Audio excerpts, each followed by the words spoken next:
start the stream and get the link shared.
Oh, I'm not good at this track, so.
It's very rude of you to turn me into a skeleton in the middle of a race.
That does sound pretty great.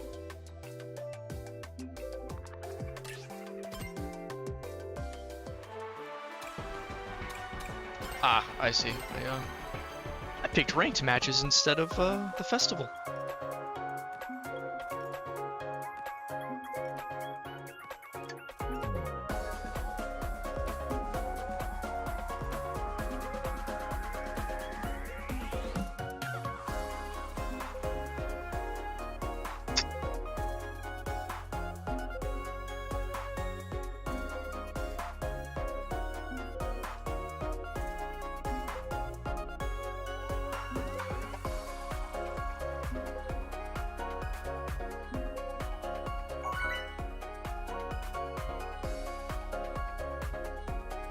I imagine you could have a lot of fun with the 2E edition rules.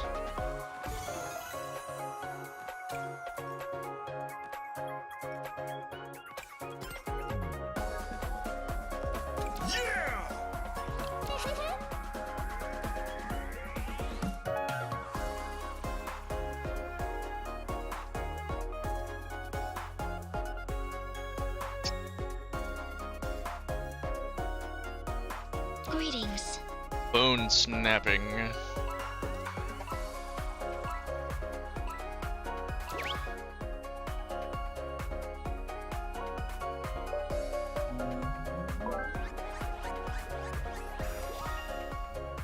Oh wow. How many levels of exhaustion until you die outright?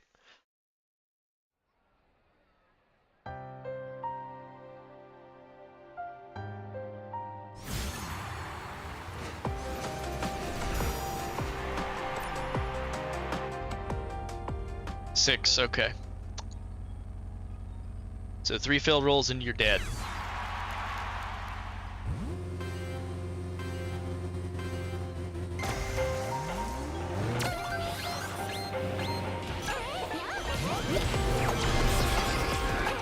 I can't see what's going on. Okay.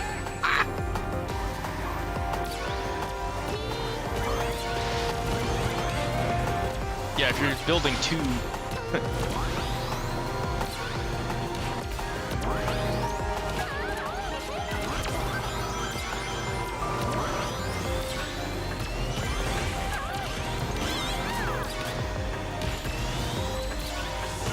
My bomb is huge.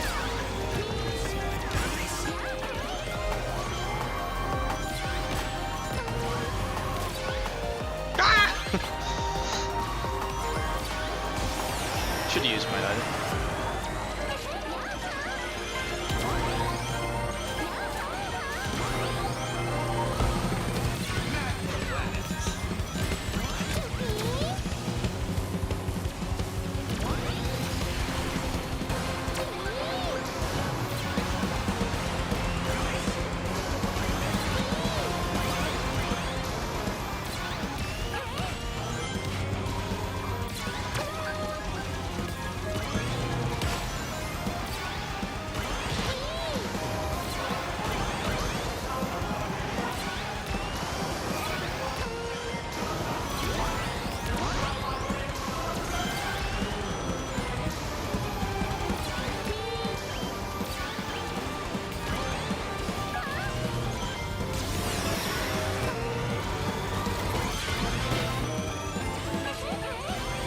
How far ahead is my teammate? Holy cow.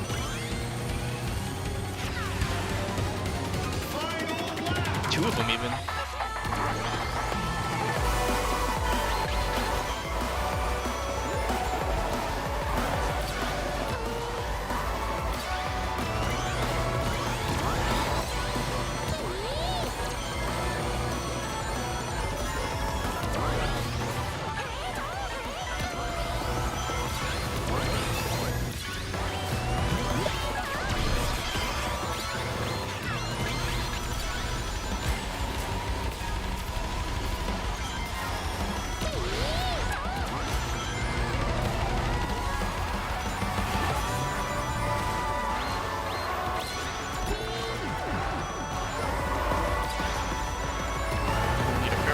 Here.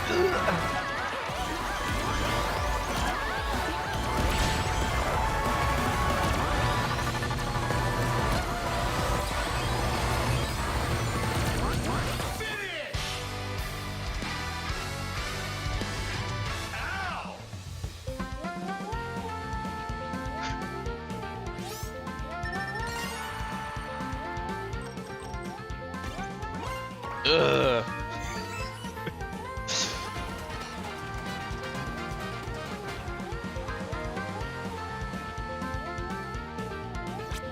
What about Bandai?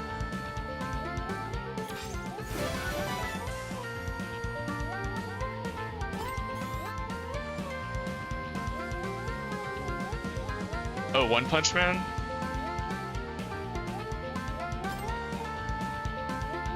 Oh no. Oh no. Yeah, they cut so much money from the budget that it was impossible to not make money.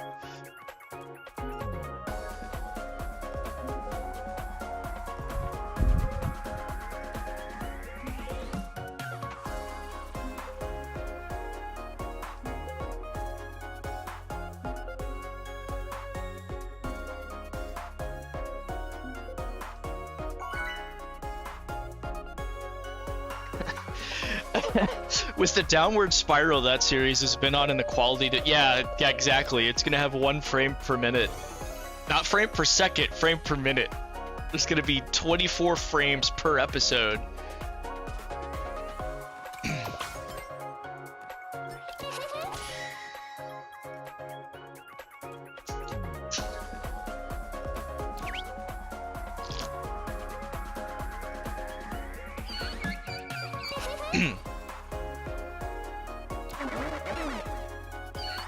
Moving comics have more frames of animation than that season is gonna have.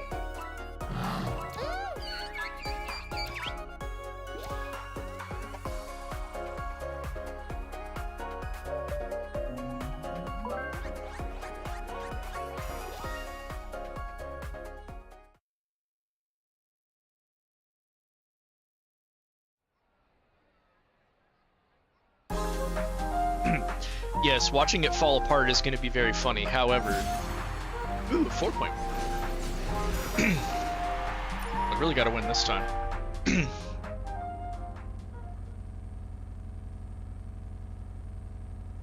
Yes, watching things you fall apart, or watching things fall apart, even harder than they already are. That's right. Bump me.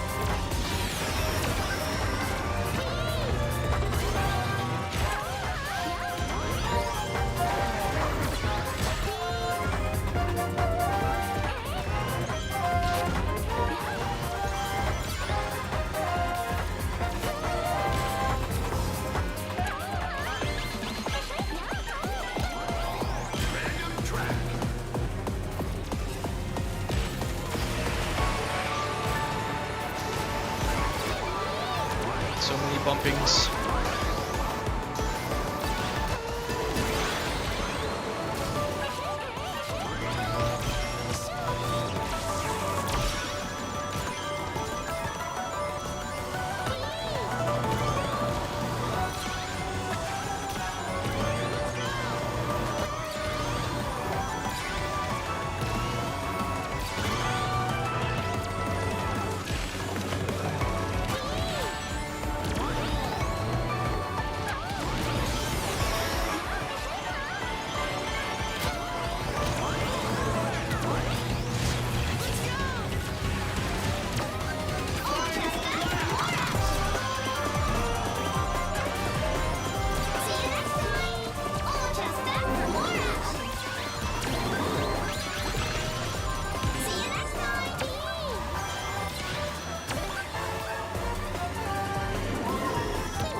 What are you playing?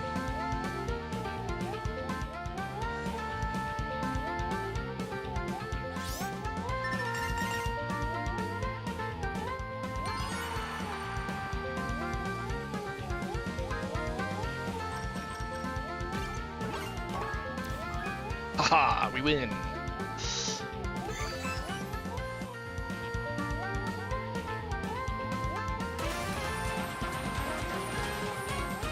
But Thupa, what game are you playing?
Hey guys! Yay!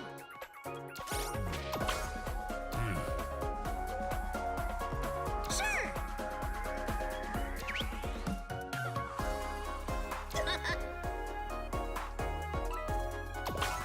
See ya! Thupa, what game are you playing that you're catching explosions left and right? Or are you just talking about like D&D?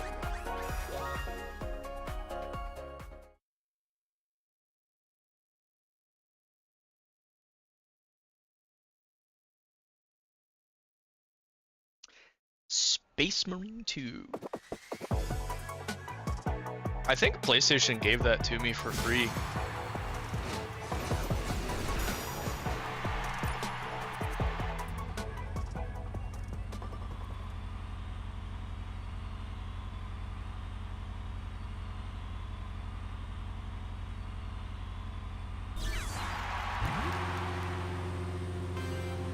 Yeah, I'll double check later.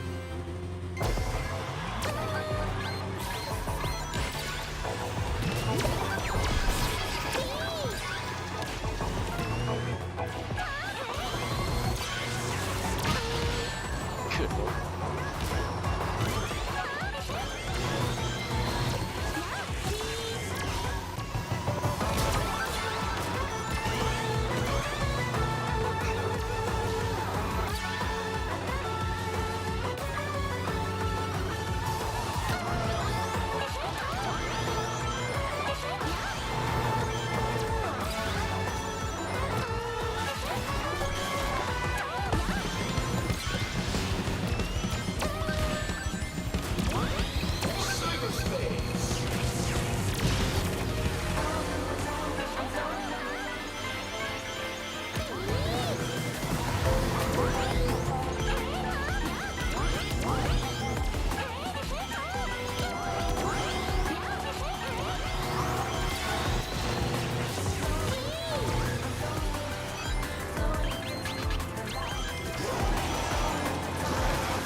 Some good items.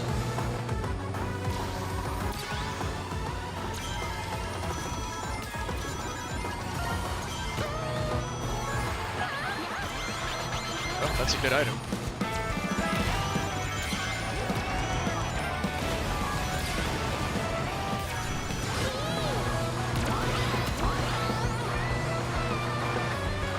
Finish!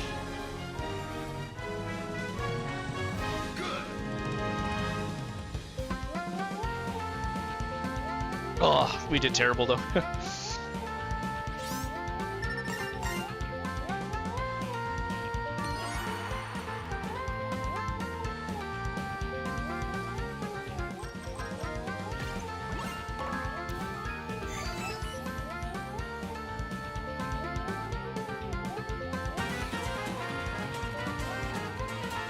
well the next race is loading. Let me check Space Marine 2.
Yeah, I don't think it comes with any DLC, but I have the base game included right now.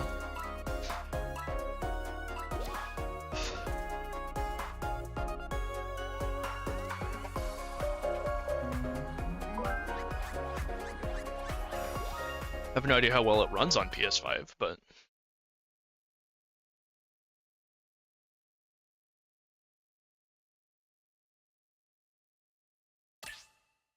a communication error. Well, that's lovely.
Your allies!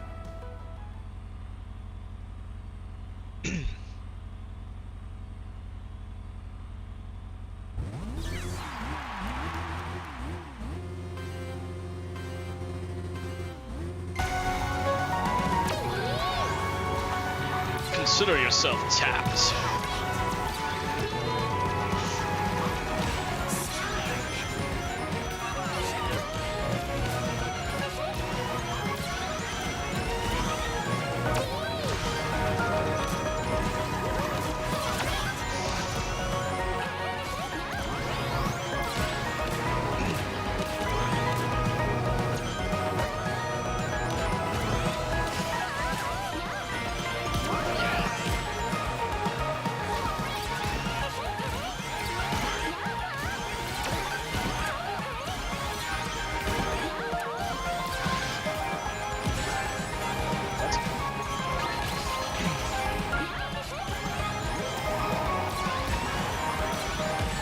I didn't press it fast enough. A lot of good having a shield does me if I'm in last place.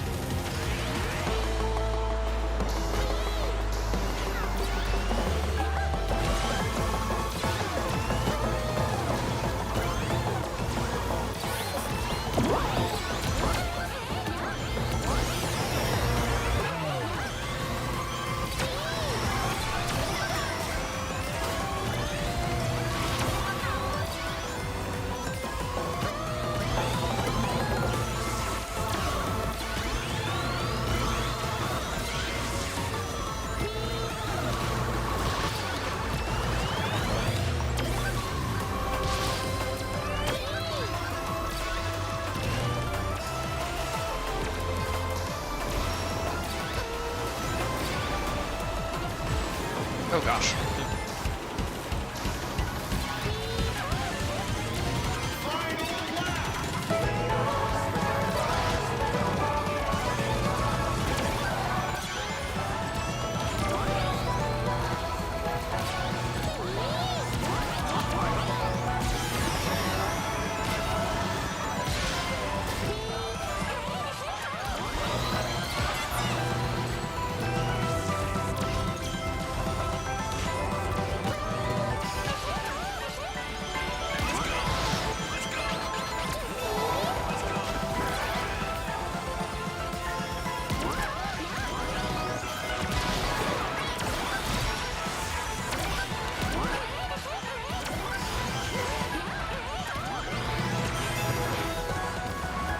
Oh, that doesn't work. Okay.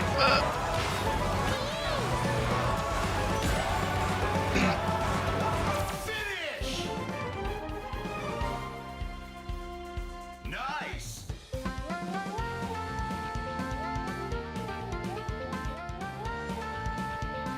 I don't think we're in a terrible spot. If we win, the tabs will win, but I don't think we will. Oh, actually, no. Alright,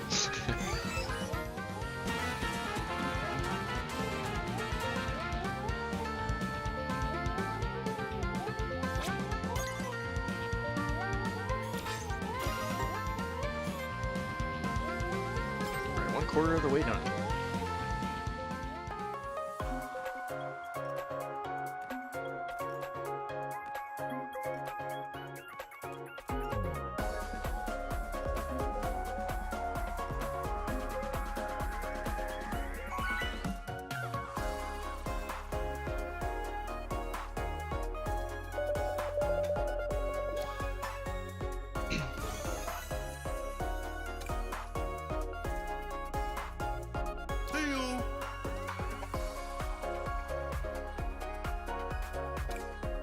Let's go! Let's go! Hooray!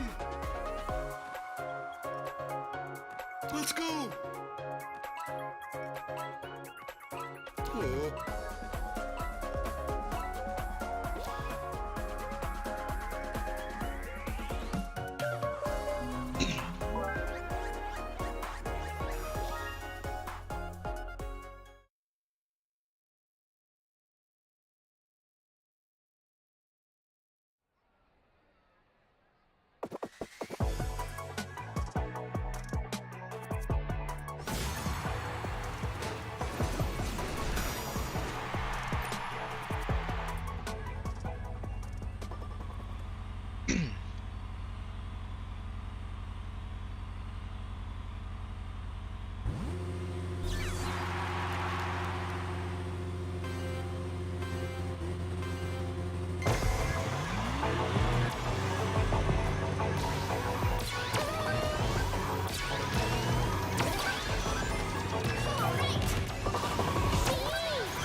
It's looking pretty good for us.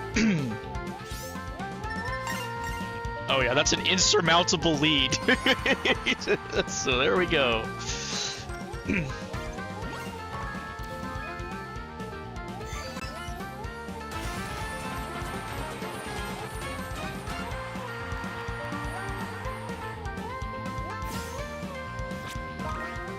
Oh, I didn't even notice that there was a 4x point up chance on that one. I probably would have shit myself at.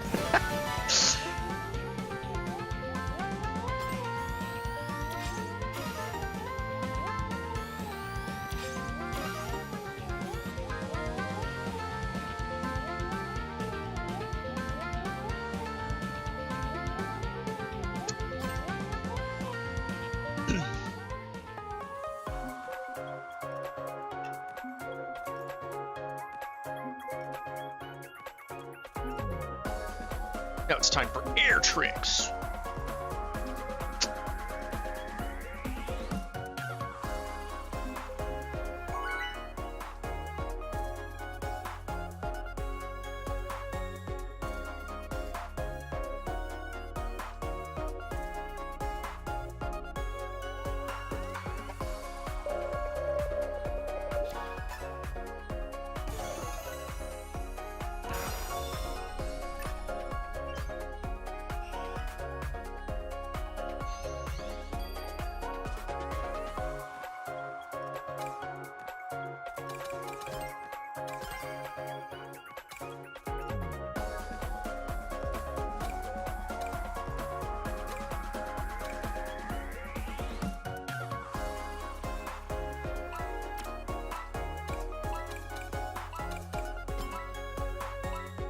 Later.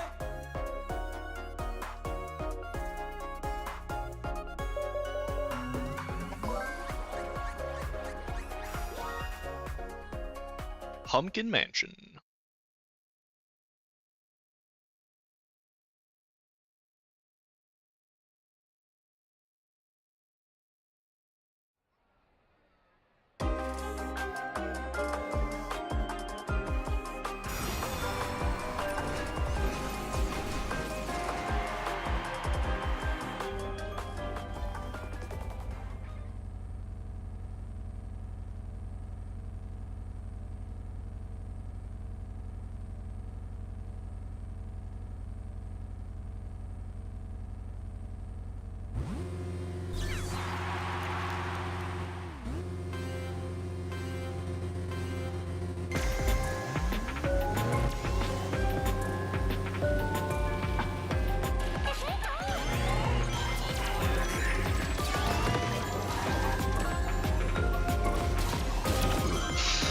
That's rude.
that's rude.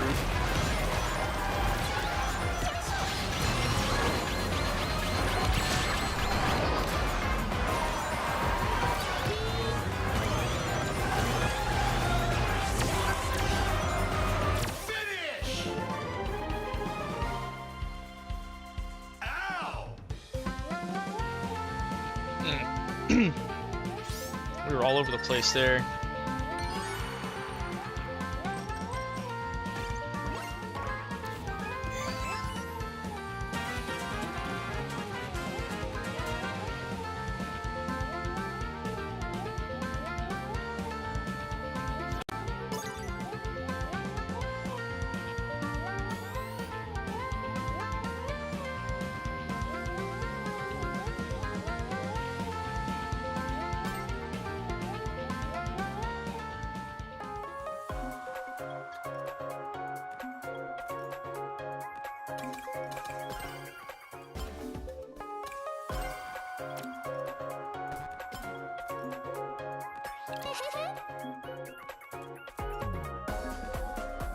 Hello!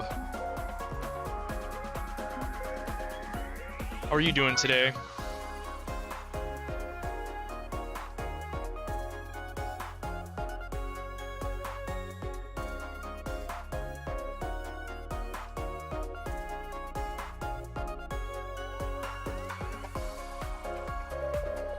I'm doing pretty good. Needed 2 days of sleep after being up till 2 on Friday night, and I'm doing pretty good other than that.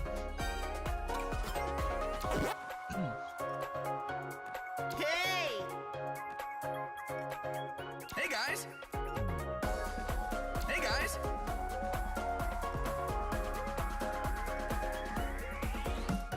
Later!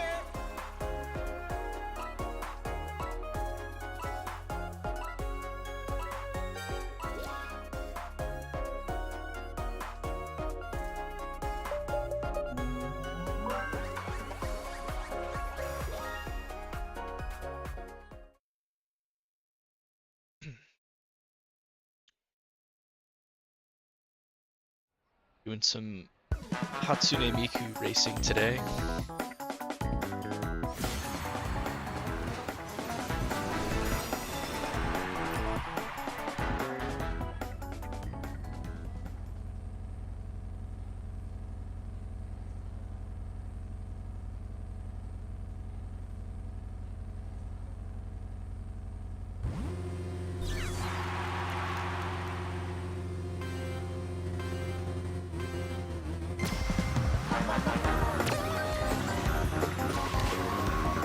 Yeah, she's a guest character in this game. They kind of went nuts with the guest characters, actually.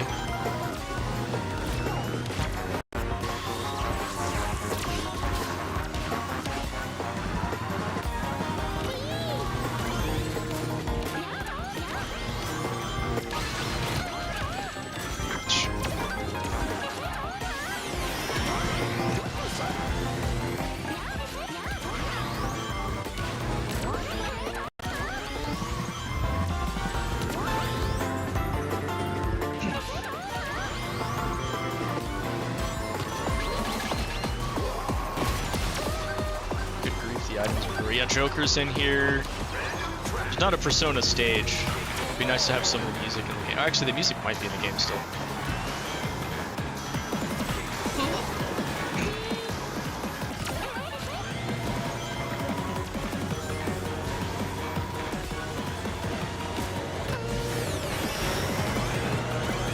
Team used to save me. Oh, they've got Mega Man. SpongeBob.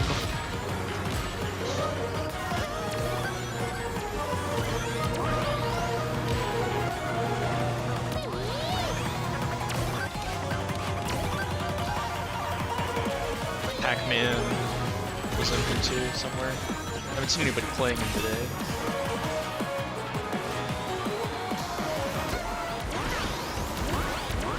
Yeah, SpongeBob. There's a SpongeBob stage too.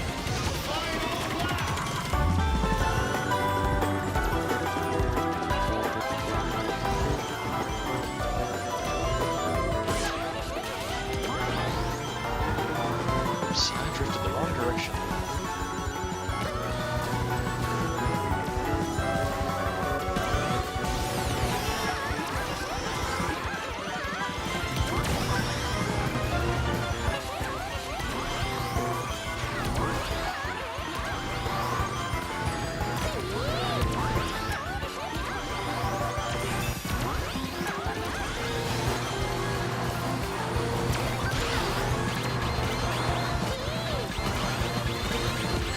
Golly. Oh, right at the end. Ugh. Didn't have the best items there.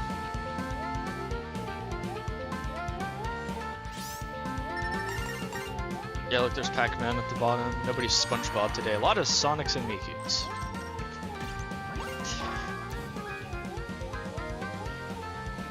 Well, we were second somehow. I'll take it, I guess.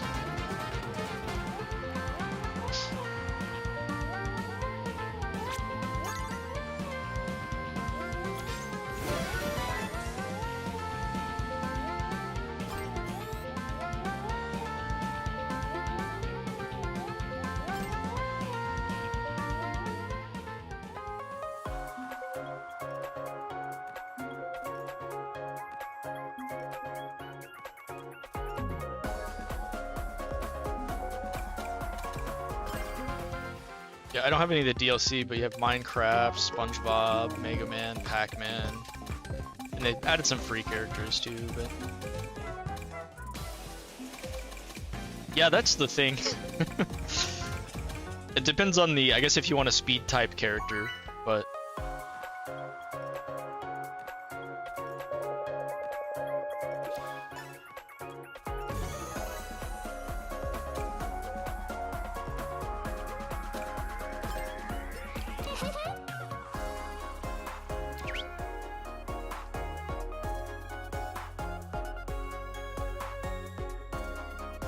Previous Sonic racing games, I usually just played as Shadow, but it's kind of hard to pass up Miku as an option, so...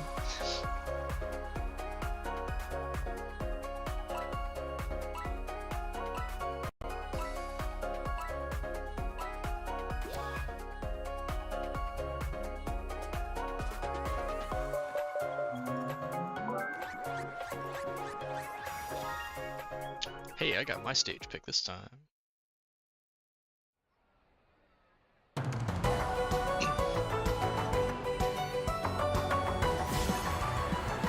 Well, I gotta win for a 4-point chance.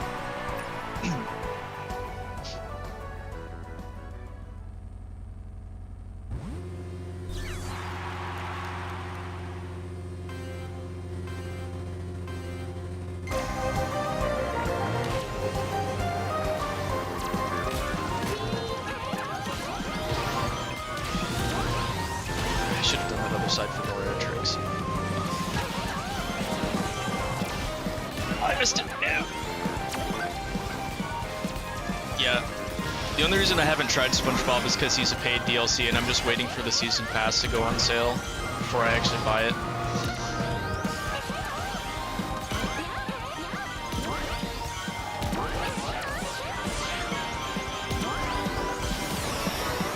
This game's really fun, actually, if you like racing games. It's just kind of hard to justify it. It's a initial price tag of $70.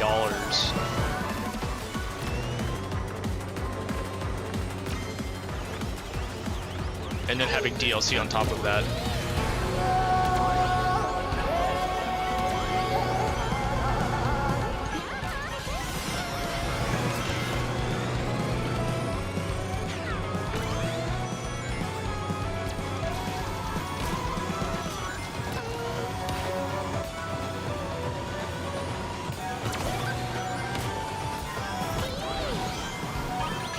Oh, that was close. Oh, man.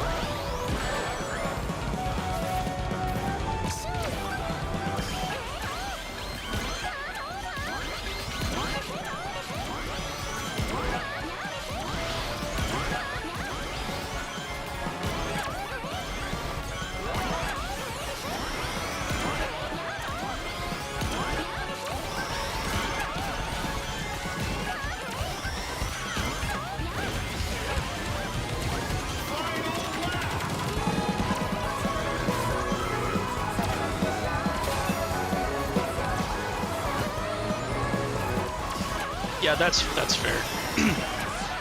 I don't mind paying because I used to play on Xbox 360, so I kind of got in the habit of just being used to paying annually for multiplayer access, and then when I finally got a PS3, you know, years after that, I just was already used to paying for it, so I figured when I moved primarily to playing on PlayStation consoles, I was just like, well, I'll move my annual subscription here.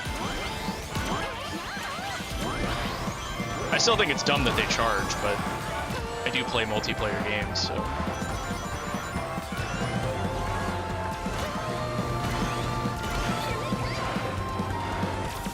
Oh, I don't know how well that's gonna go, but. Nice. We're kind of scattered. I don't know about that. Well, if we win the... Nope. Yeah, I love JRPGs, and it's a lot of what I stream here too. I stream these racing events as a kind of an excuse to get myself to play them, so that I don't miss the limited rewards.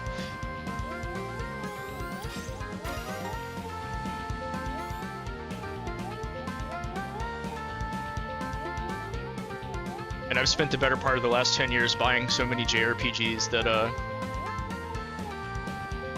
I've got a massive backlog of them anyway. Yeah, they could definitely add some more Sonic characters to this game that are missing. They went a little bit nuts with the crossovers, and then left out some Sonic characters. Although it's a lot better than Team Sonic Racing.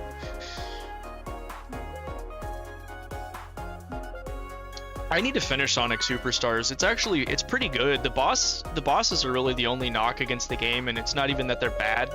It's just they're kind of slow paced for a Sonic game, which feels a little out of place. Oh yeah, let's see if we can get the Pac-Man stage.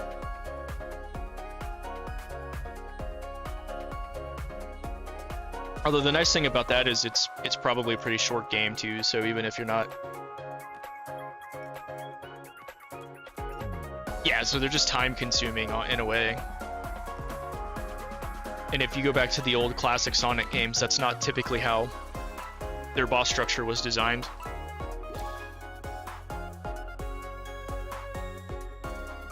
It also does not help that that game came out pretty much exactly the same time that Mario Wonder did. And as much as I like Sonic more than Mario personally, there's just no way you realistically can do that and not look minor in comparison.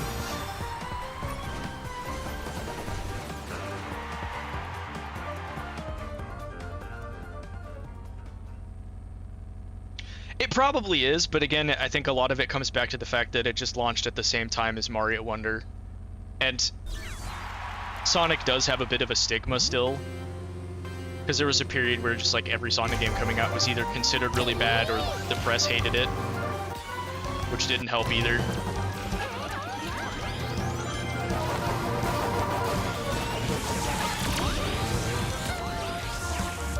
Yeah, the cost also is not helping, because Mario is also $60, but it's definitely a more robust game. And Nintendo fans are used to overpaying for games, if we're being honest.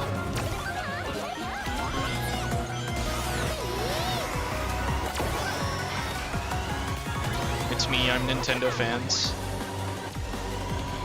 Although I did not get a Switch 2 or Mario Kart World at $80.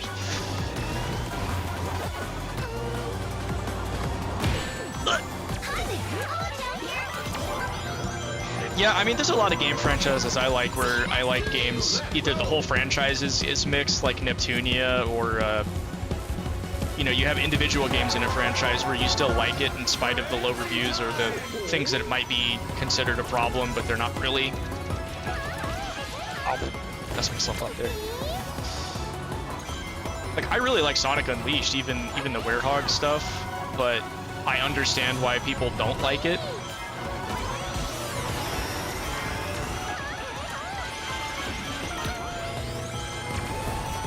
That's not what I was thinking. It was this part.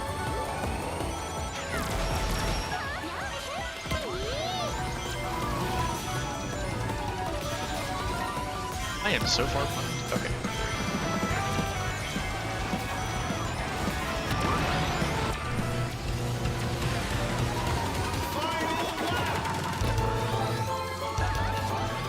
Oh, and the PS2 version was like the worst version, not worst, but the worst version as well, because it had less day stages, I think. I played the 360 version for that.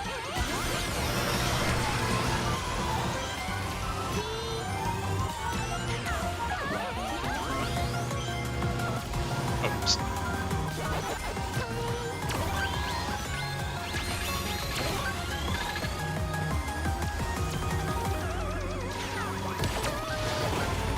Oh my goodness.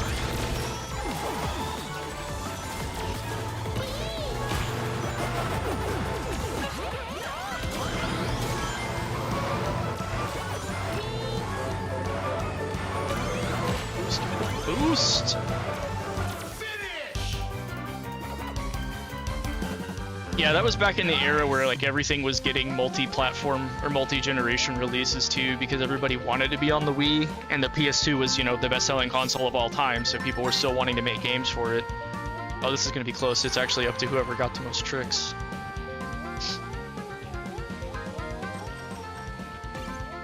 Darn. Not having luck with the air tricks today.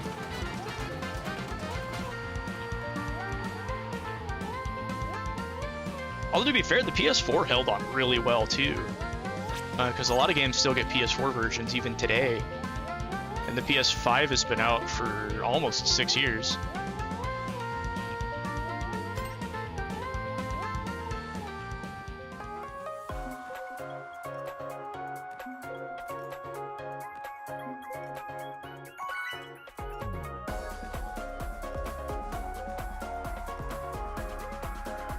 Yeah, like I know several people that still don't have a PS5 and they're perfectly fine with the PS4. And I still think it's the best deal for a system you could get today if you don't have a game console at all.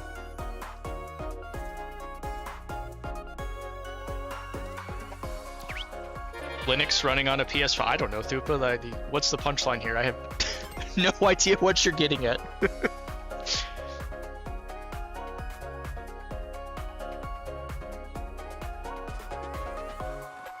Oh. I'm swarming at cats. I'm being swarmed by cats.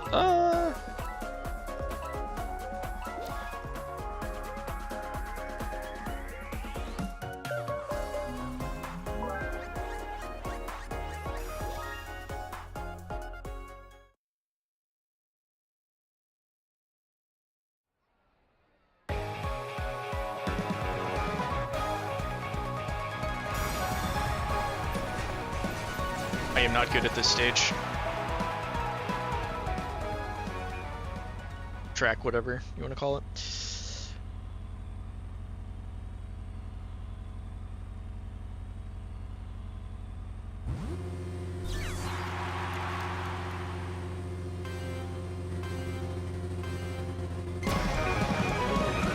Yeah, I'm definitely glad I have the PS5 version of Star Ocean 6. Because that runs at 60 FPS even with a little bit of visual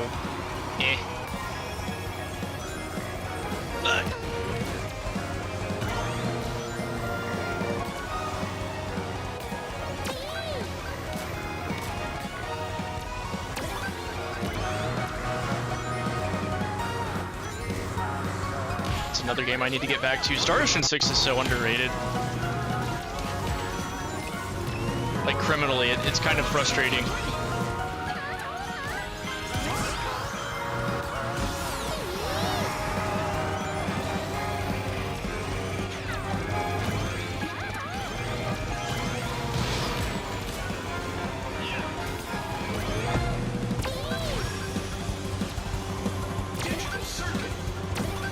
Oh, this is one of my favorite interim tracks.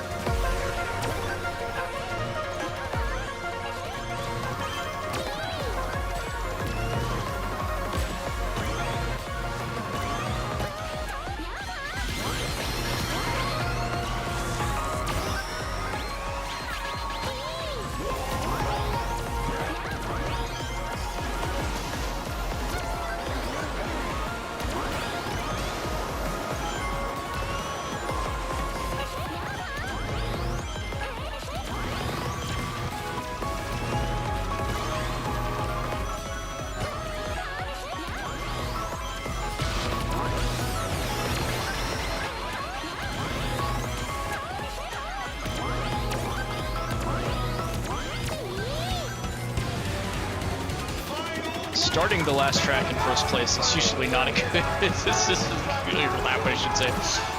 In first place is usually not a good sign.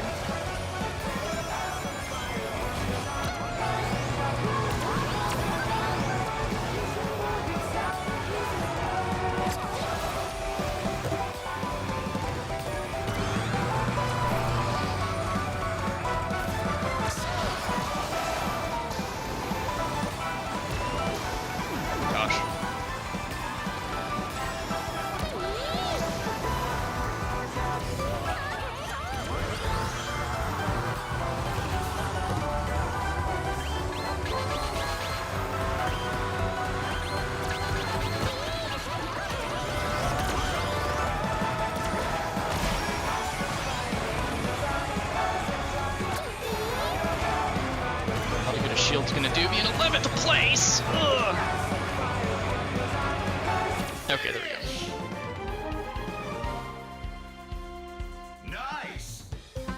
Yeah, the PS5 version is lucky to have the prioritized frame rate mode, because there's definitely some optimization jank they could have done better with in that game. Oh, we're so close. Come on, give me enough tricks. Ah, darn it.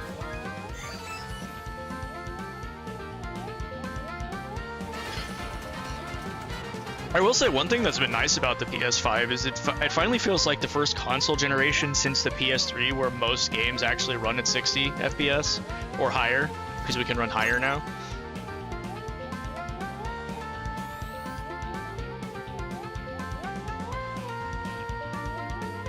Yeah, it really sucks when games come out and they're really good and then nobody else either appreciates them the way that you do, or they would appreciate them but they just don't know about them. Like, what was it? The new Mana game, Visions of Mana, was really good, but everybody didn't pick it up because they're like, well, the dev went under, and it had nothing to do with Square Enix. It wasn't even their fault, but everyone's like, well, why would I buy this game if it doesn't mean the dev gets to work again? So everybody just slept on it, and it's actually really good.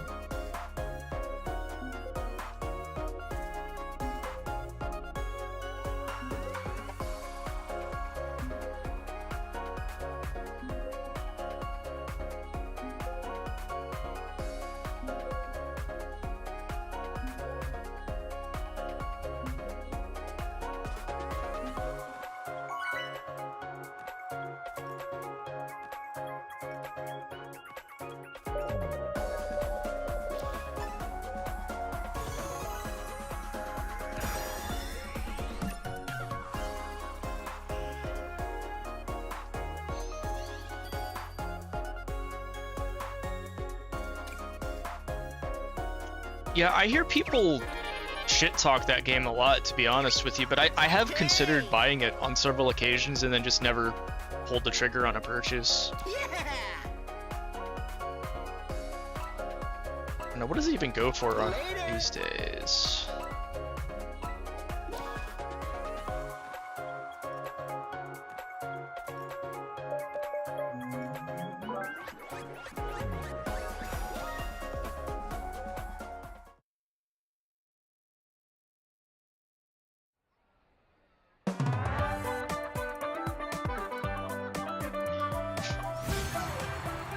Four times point up chance. Well, I have to win now. I say for like the third time that's happened and didn't win. I'm not getting a lot of first place races today. I did win a 4 times earlier. You know, one of the worst things about, I mean, this probably is true of any media related hobby, but one of the worst things about gaming is when people get something because it kind of vaguely looks like it would be similar to something else they like, and then it's not exactly like that in all the ways that they want it to be. And they get upset and blame it on the game when it's like doing what it set out to do and doing that well. Oh god.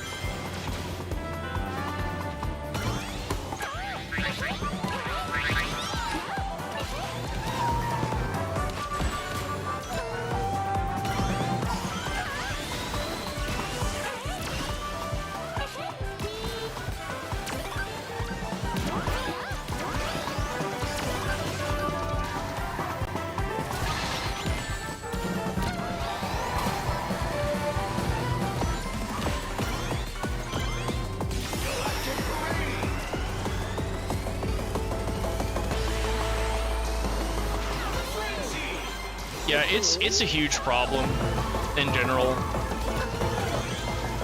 Because there'll be an underserved, you know, niche of the market. People will be like, I want a game that's like this.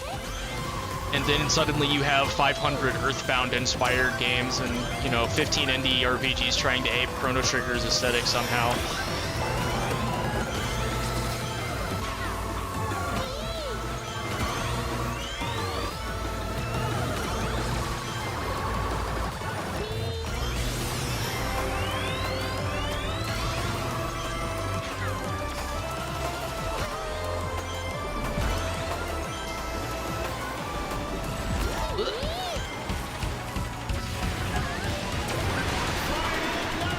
Gosh.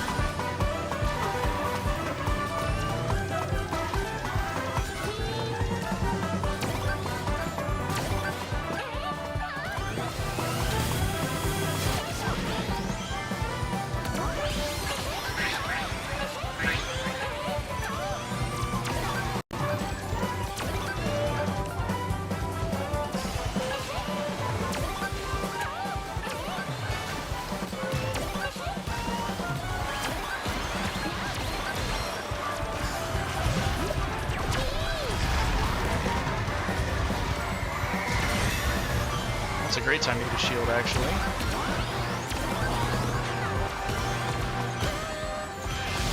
I used it too early, though. Ugh. Yeah, a lot of times people don't want something unique or interesting either. They want something that's familiar enough. And when it doesn't... Oh, I need to move the chat because it's like blocking the results screen. Forgot. There's another game I was playing, I had to move it to the left side because it was blocking the view. Finally a victory, yes! But yeah, it's rough when people just don't appreciate something properly.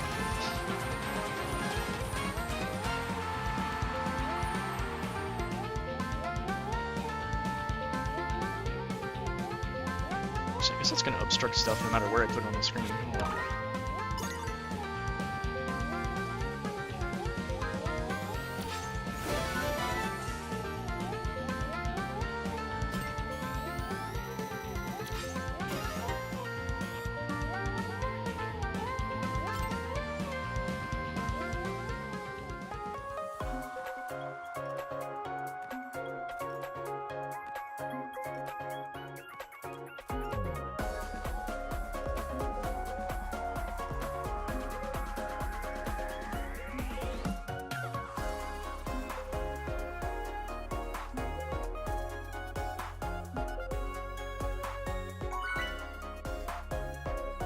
Oh, that's okay. I'm happy to chat about anything here. It's definitely annoying when people don't appreciate things properly, but or when you don't get the chance to talk about something. Actually, I'm on a different stage. Okay. It's definitely annoying when you can't talk about stuff you like either, because people appreciate it wrong, or it's got a reputation and they're not even willing to hear you out.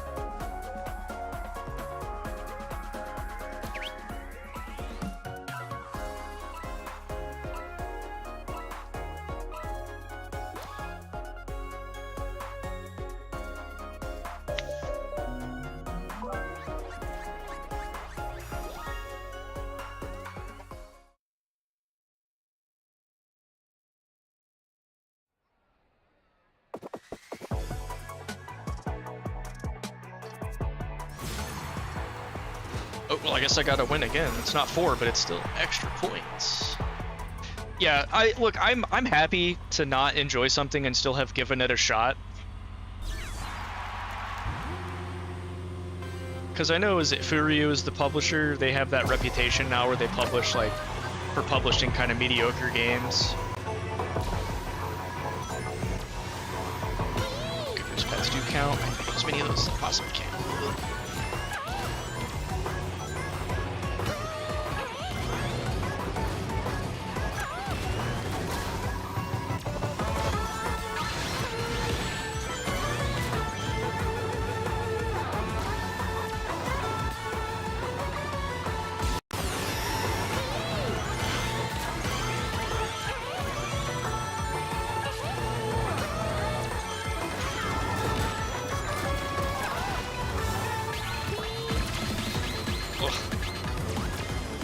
traction.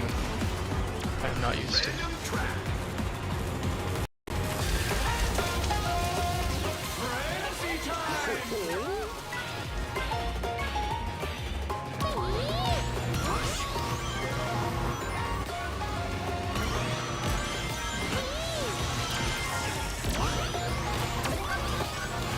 Those boost pads are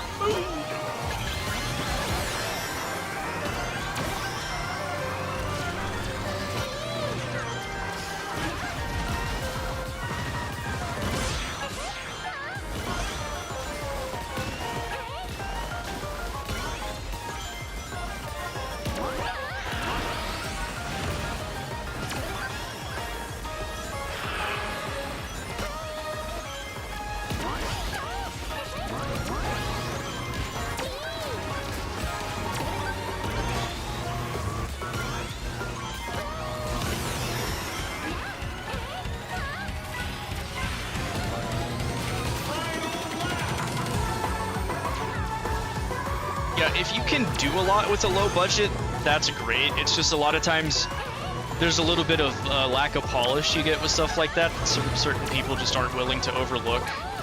You know, they're like, oh, this game with a $100,000 budget doesn't have the same visual flair that a $30 million game has, and then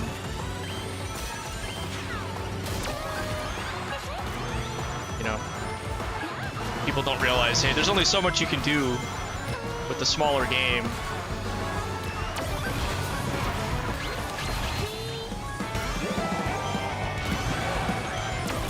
That's why you save your monster truck for the finish line. Okay, if you can.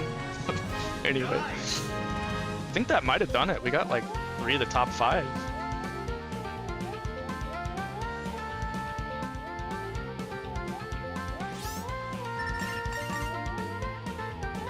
Insurmountable lead, yeah. Have they done more than one game with Landcars, or is that the first game they published with them, or used them as the developer, I should say?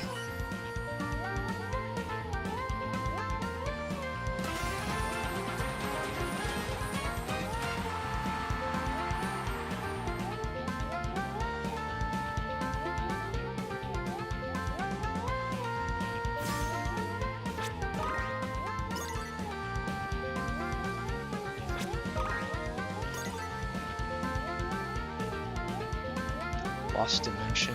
Oh, I feel like I've heard of that one.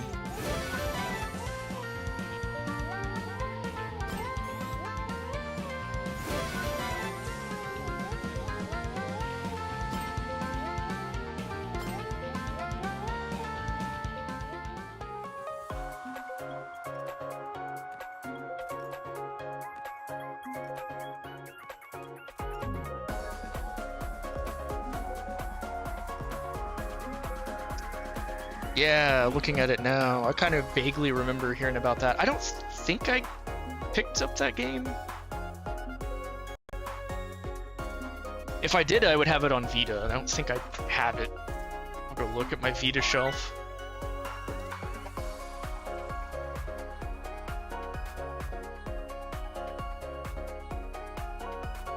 Okay, no, I definitely don't have it. Unless it was a PlayStation Plus game at some point.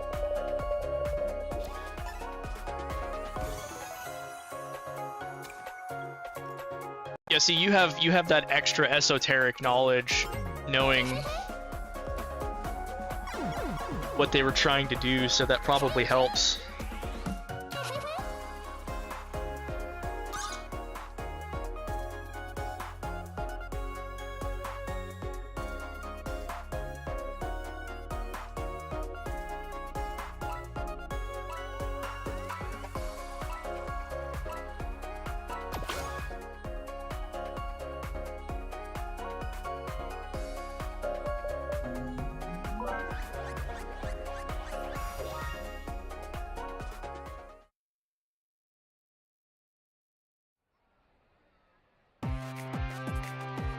Oh, that's funny. Okay, so you did a deep dive. Ooh, another fort. You're giving me all the bonus opportunities today.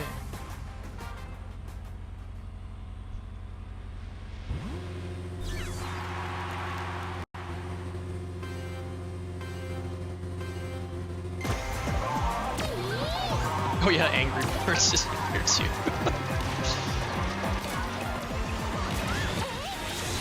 Chaotic items go.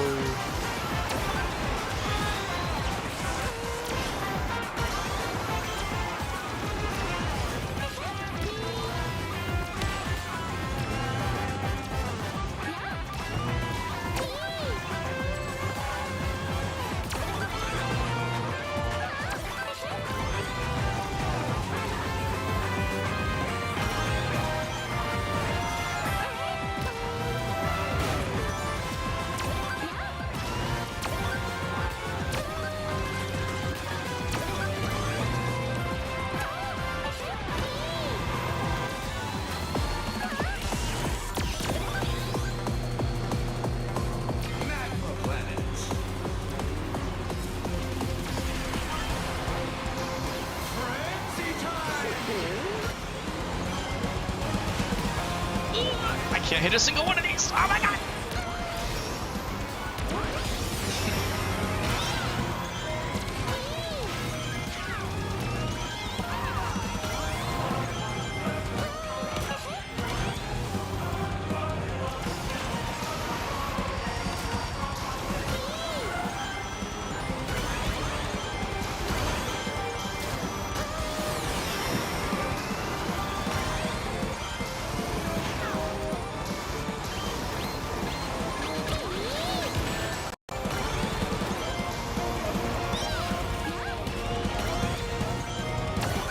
Yeah, that's pretty funny that a negative review would make you buy it, but it makes sense too, because if you read a review and you can really tell that the person doing the reviewing just didn't get what they were talking about, it really makes you want to go, you know, maybe they're just dumb. And I, in my infinite wisdom, am more capable of understanding this game.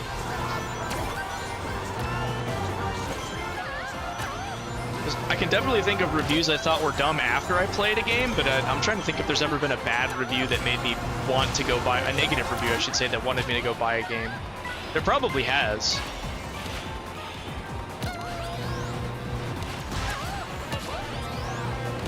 I really like an item right now. All right, give me something really good. I'll take it.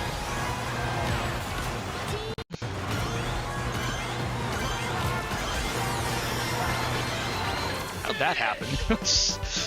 Boost, boost, boost, boost, baby! Nice.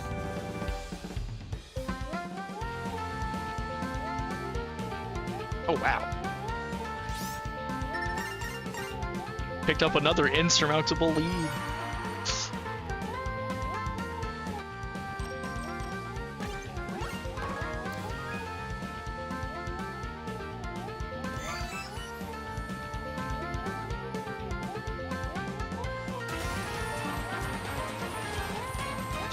Yeah, I mean, one of the problems, especially, like, I don't know how old you are, but if you go back to, like, the PS3 360 era, you can read a lot of reviews from games where you can tell people just did not like the type of game they were reviewing. And it was like, do you guys not have, like, somebody that actually, like, okay, so I'm about 10 years older than you, but you're probably old enough to remember that stuff. So, you know, you go back long enough and you can just tell, you know, like, did IGN ever have anybody that liked an RPG, or JRPG, I should say? They may not have.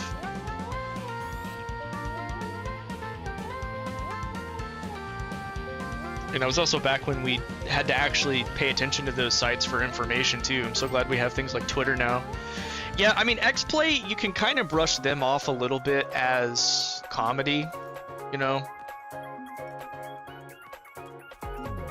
They were just trying to be funny, even if it was mean-spirited and nasty, and often inaccurate information being presented. Like, they do kind of have that excuse of being entertainment, even if that's sort of a cop-out at the same time, right? Like, you can still criticize their reviewing, but you know, but you look at some of the other official publications that were, like, just as nasty about stuff almost, and you have to wonder, like, you guys really aren't being professional with this. Like,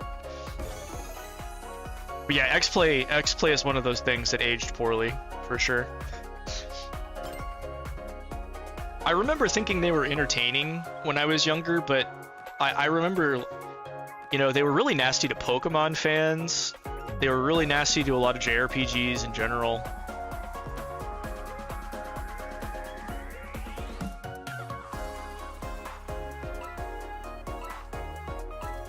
You know, which is even funnier now that you consider what Adam Sessler has become kind of a lol cow.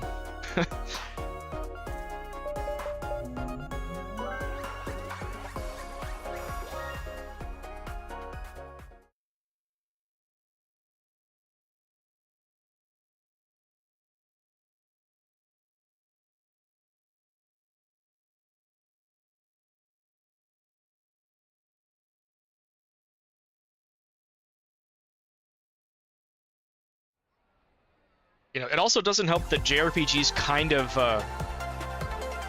struggled in Gen 7. Oh yeah, he's like a almost crackpot level crazy with how deranged he can be in some of his posts. It's like he got hardest hit by being a game journalist and a super liberal person. So he's kind of had a rough like 10 years just from President Trump, and then on top of that, it's like Gamergate before that, so he has been going through it for like the better part of 15 years.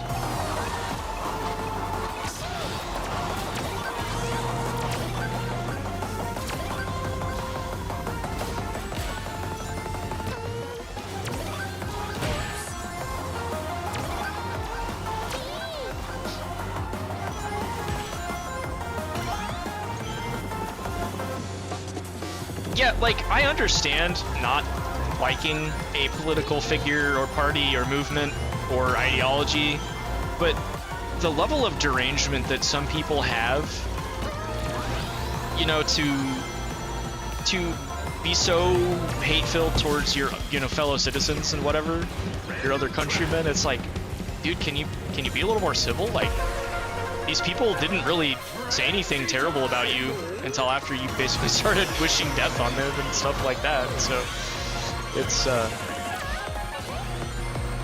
kind of insane.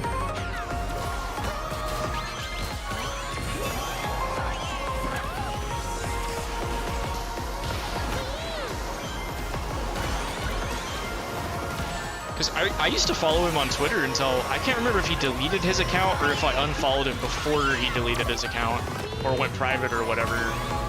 I'm pretty sure he deleted his entire account though.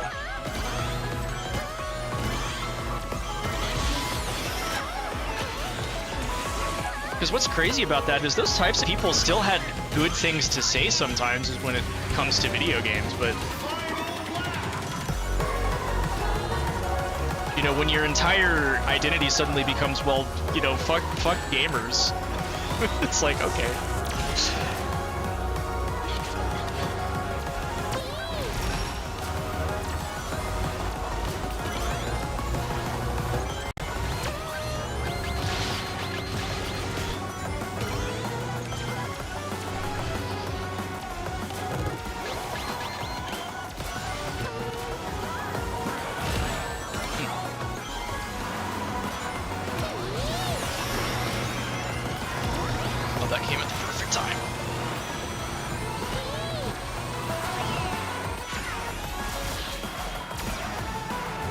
Skipped all the boost pads though.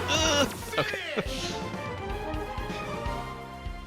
But yeah, don't let politics become so central to your ideology that you have a crash out of that scale. That's the cautionary tale with Adam Sessler. Oh, if we got destroyed. That's not even a... Yeah, I definitely avoid it when I can. I've got a couple mutuals that I'll reply to about political topics. Because it's usually just when I agree with them and want to amplify whatever point they made. But I try to keep it off of my main feed as much as possible because it's just, I'm not on Twitter to talk about politics. I like getting that information on Twitter, but I don't like talking about it on Twitter because people just can't handle themselves. They really can't handle themselves And even with the 240 character limit now, we're compared to the old was like 120 or 140 we used to have back in the day. It's still, or I guess I pay for premium, so I have technically unlimited, but I don't like doing that. It's difficult to have a nuanced conversation about anything. On top of the fact that people don't want to already, it's so easy to misconstrue an idea on Twitter. Like I get people upset at me occasionally just for my gaming takes. It's like I can't imagine how annoying it would be with politics. You know, you barely issue a criticism against Nintendo and somebody's in your feed telling you that actually no, you need to Yeah, dude, I have the same thing. It's like I don't post overtly about that, and I guess my anime related stuff like the Wide Wednesday posts gets kind of gets out of the containment zone, as it were. So I'm definitely in the right-wing space as far as who I talk to, even if it's not largely about politics on Twitter, but I still interact with accounts that are right-wing coded, right, overtly. And it's still funny to see all these people with, like, you know, your rainbow flags and the pronouns and bio types interact with you and follow you. Like I've got some trans mutuals on Twitter still. It's like, how have you not left? I don't I don't say any overtly negative things about that, but like, it's just funny. I'm in the space where people do, so I'm surprised that you want to stick around, but okay, I'm not going to be nasty to you, so.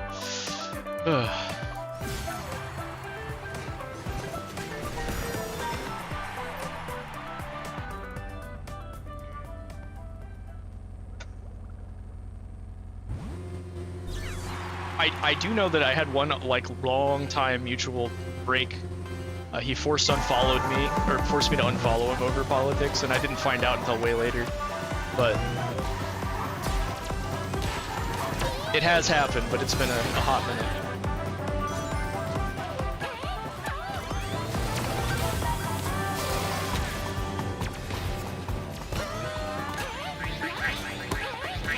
Yeah, no, I'm not one of those types that has to be overtly hostile about it. There's enough of that going on. They don't need it from me.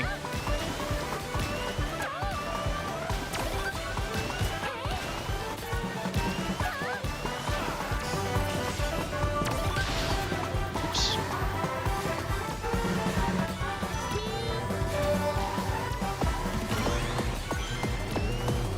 Random track.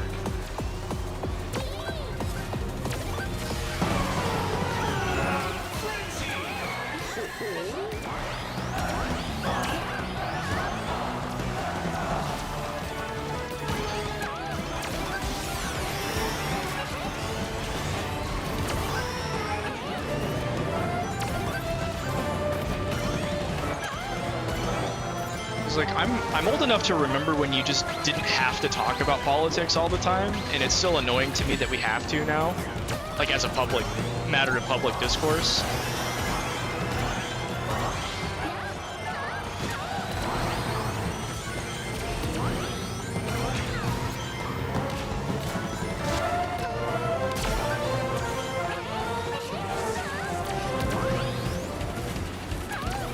Yeah, I guess either they don't see that stuff because maybe they have the account you retweeted blocked already or whatever, but at the same time, it's like, how you know, how long have you been following me and you don't kind of intuit what's going on here? Ah.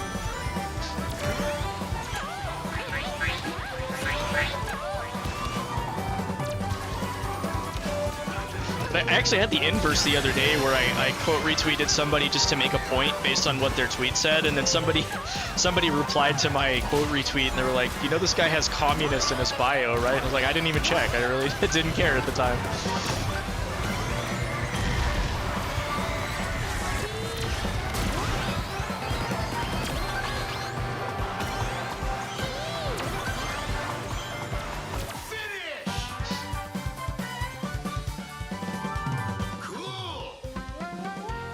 Which I really don't care, because I'm not on Twitter to talk about politics anyway, so if I have a point to make, I don't really care if I'm agreeing with somebody who's like, I'm a commie. It's like, okay, I agree with whatever point you were making about this video game. That's all that the conversation has to be.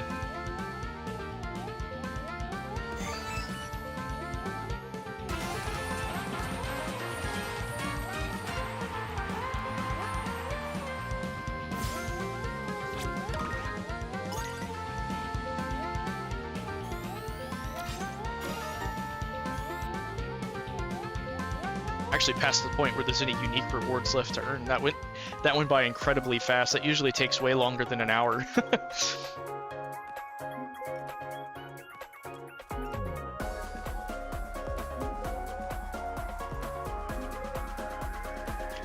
Yeah, I mean that's basically I want my Twitter to be encouraging and just to have fun conversations about stuff I like. That's really all I want, is to be uplifting to people in a like a objective, down to earth way, not a oh hey you can follow your dreams and you know everything will work out and be okay, but you know what I mean, like just be a pleasant person to interact with basically and encouraging.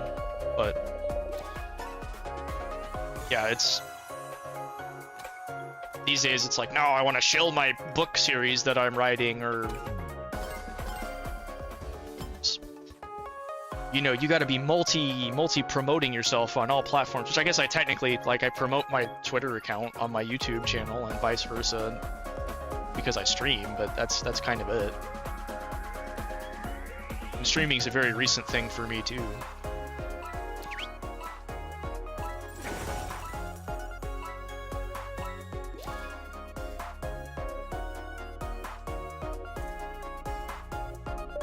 Primarily started it so that it would give me the excuse to play games more often and to encourage me to like be good at talking better, like communicating verbally.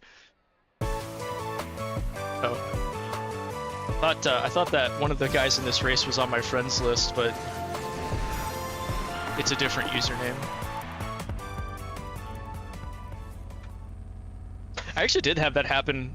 Shortly after this game came out, I wound up on a team with somebody that I knew just by random matchmaking.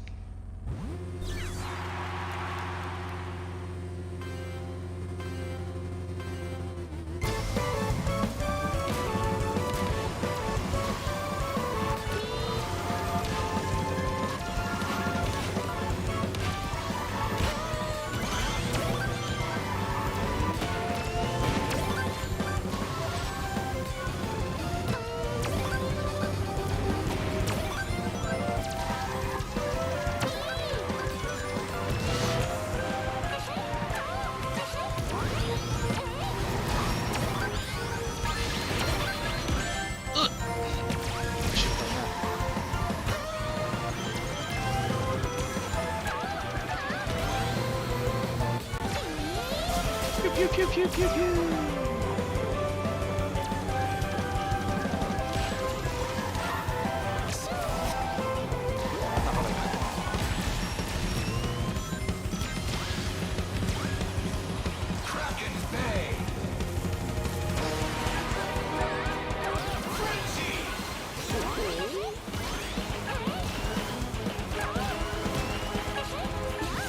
I don't know how I jumped that high, that was weird.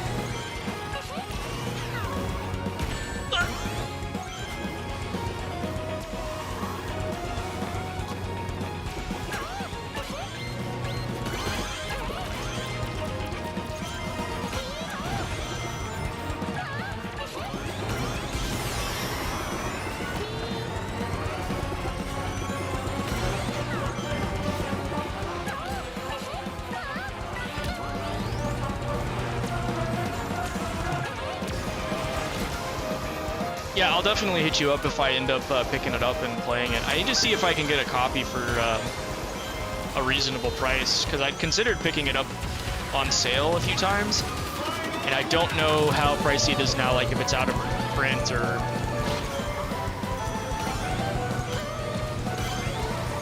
if the PS5 copies are still floating around pretty easily.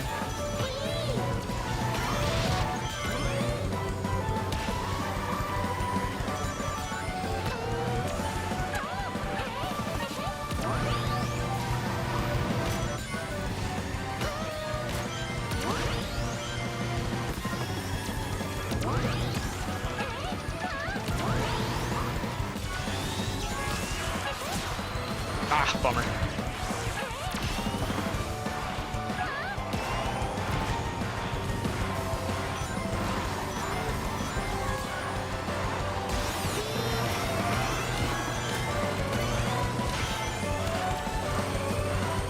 Finish!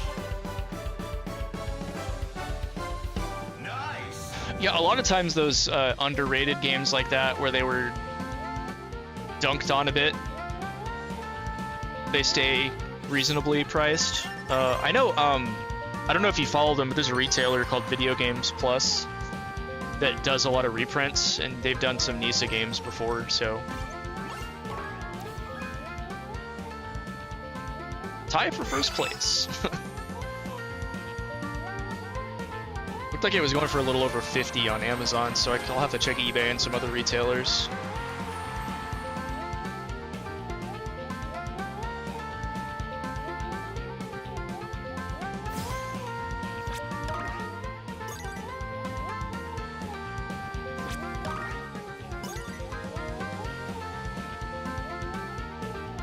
Oh yeah, somebody's selling the PS5 version for $15 on eBay. I think it will be pretty easy to obtain a copy of that.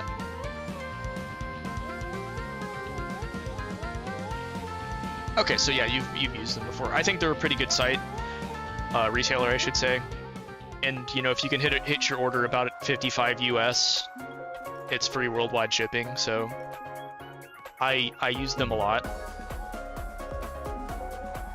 Them and PlayAsia are probably my two biggest game-specific retailers. I use Amazon a lot too. That's just for release day delivery primarily. Or, you know, pre-order, forget game exists until shipping notification occurs. Like, oh yeah, I did pre-order that. Okay.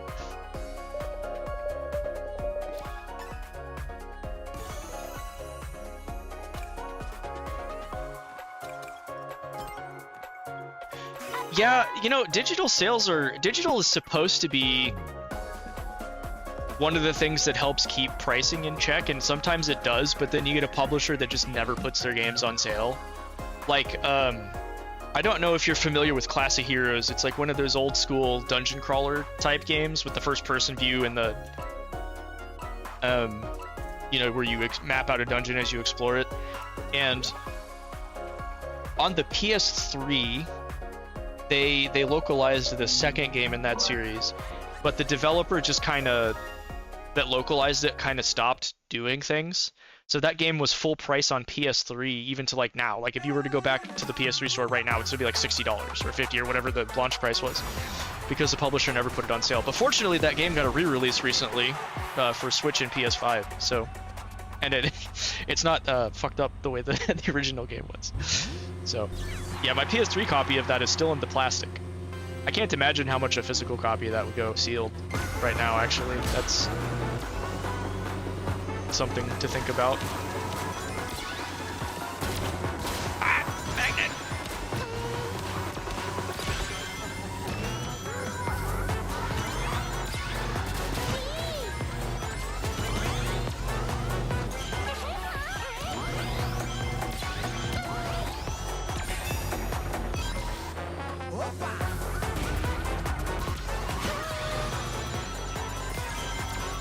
Oh, I keep using the shield when I'm off-road, like that's gonna do anything. I'm just wasting the item. I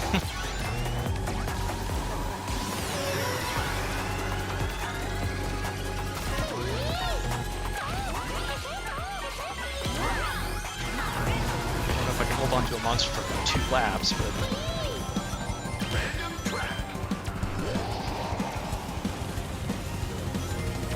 So I like it when a game has a digital and a physical release, just because they kind of help keep each other in check on pricing. Because like there's a lot of times where, you know, the physical game will be out of print, or you know, it had a really small production run, so there's not a lot of it sitting out there. And you can just get the digital copy on sale for like $10 instead of spending $100 or something crazy. And then the inverse is true, where sometimes a digital game won't currently be on sale. And then you check eBay or Amazon or some physical retailer and it's like 15 to 20 bucks. And you're like, heck yeah, I'll pick that up right now. So... But the really funny thing is it took the consoles a lot longer to realize that, I think, because for the longest time, when digital on console had first become more of a thing, I feel like it was almost always cheaper to buy physical.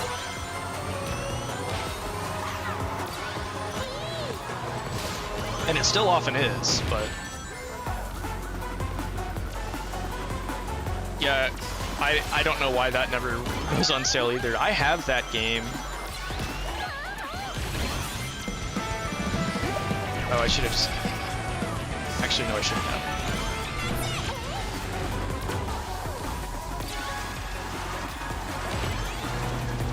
But the really annoying thing is the PS5 version of that game is digital only, so I'm still waiting for a good sale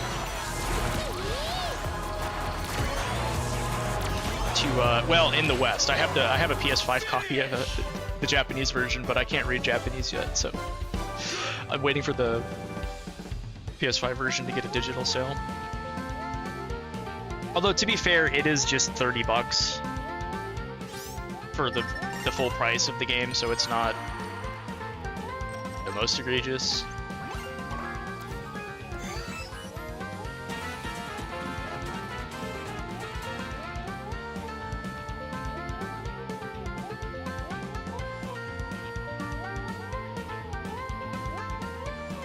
Oh, you know what? I'm thinking of Crystar. I do have Cry Machina for PS5 in English. I actually didn't realize that had a PS4 version. I have to play both of those though, so.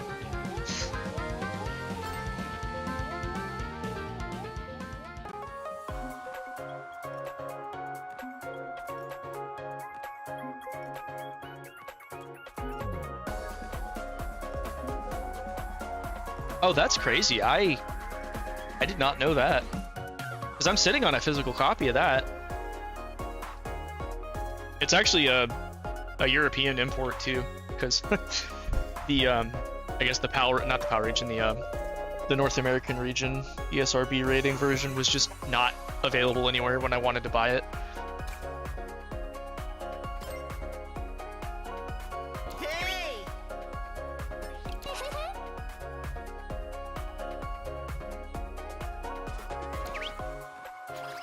Oh, that's cool.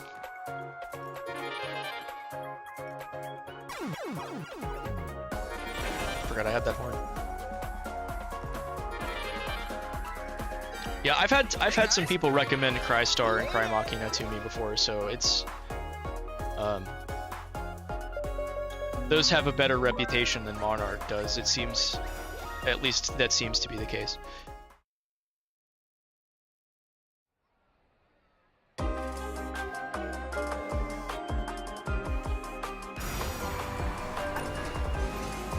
Time for some tapping.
That is kind of funny, but sometimes the low expectations are what allows people to be more open-minded about trying something too.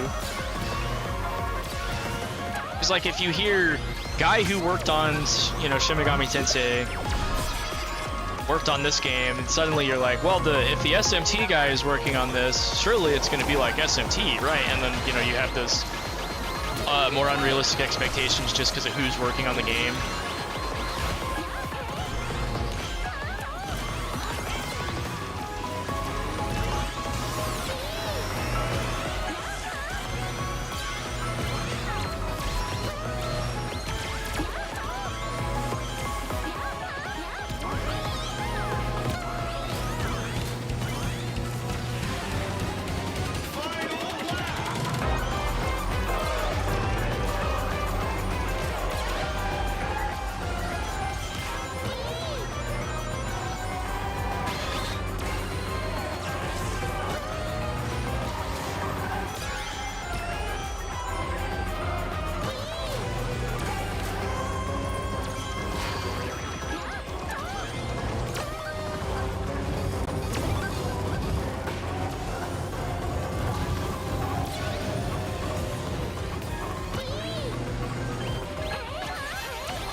First place. Excellent. Yeah, that's the problem. You hype yourself up a little too much because you're like, well, this dude worked on this game, so it's gonna be exactly like Shin Megami Tensei. Even though, Lord knows how much money Atlas throws at those now, I still have to play like every game in that franchise. But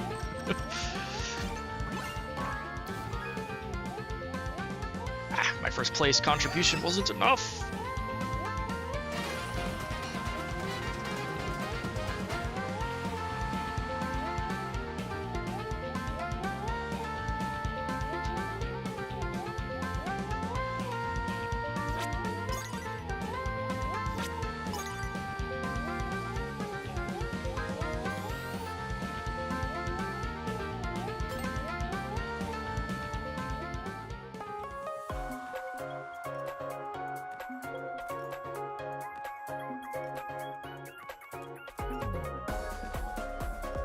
Yeah, I've been sitting on a copy of Vengeance for, well, since it came out. No, actually, I don't think I did pick it up right away. I can't remember. Maybe I did, maybe I didn't. But either way, I've been sitting on it. I still haven't played it. I didn't play the original version either, which I also bought for the Switch. You know, it's the funny thing about having a backlog is that by the time you get around to a game, you've probably bought it 3 times for 3 different game systems. So you have the best version of the game waiting for you.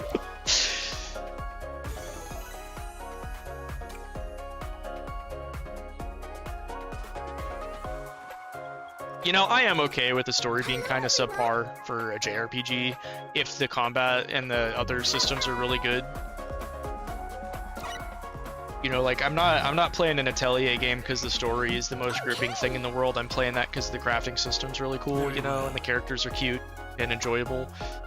It's I mean, sometimes the stories are great too, but that, like, it's not that they won't be, but you know, that's not why I'm playing the game, I should say.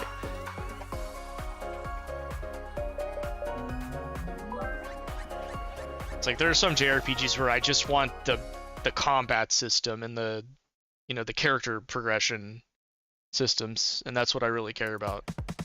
We got a Japanese guy on our team here. I can't read katakana yet. No.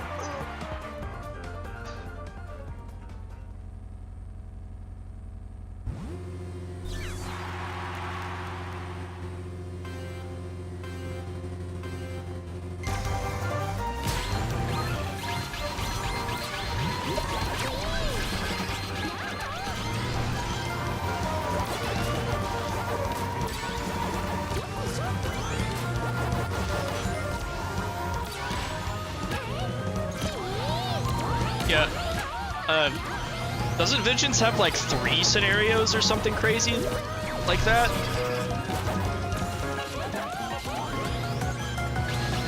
I just remember looking at the platinum requirements for it and seeing it was like 100 hours or something ridiculous.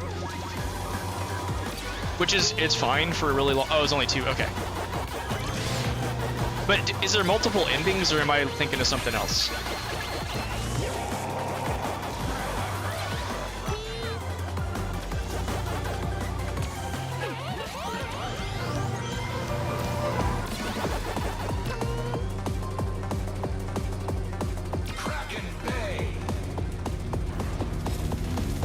Okay, that might be what I was thinking, not scenarios, just that there were different endings.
Owie.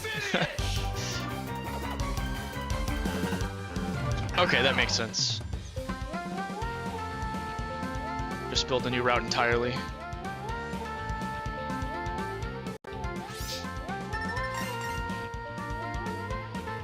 Yeah, everything I've heard about Vengeance is that it's got some really cool actual RPG systems and a battle system, so I'll play it eventually.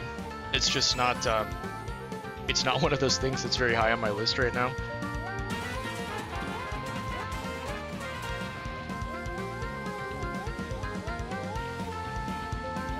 Yeah, and the only place I forget, was Switch the only console that got that, or did that get a Steam port or something at some point too?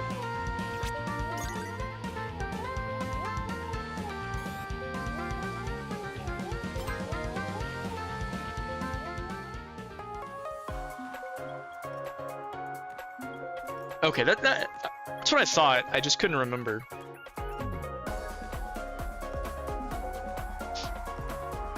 Gust does that too. Every time they release a DX version of an Atelier game, it's they delist the original version, but not the DLC. So you can still buy the DLC if you already own it, even though the DLC is included in the DX version most of the time too.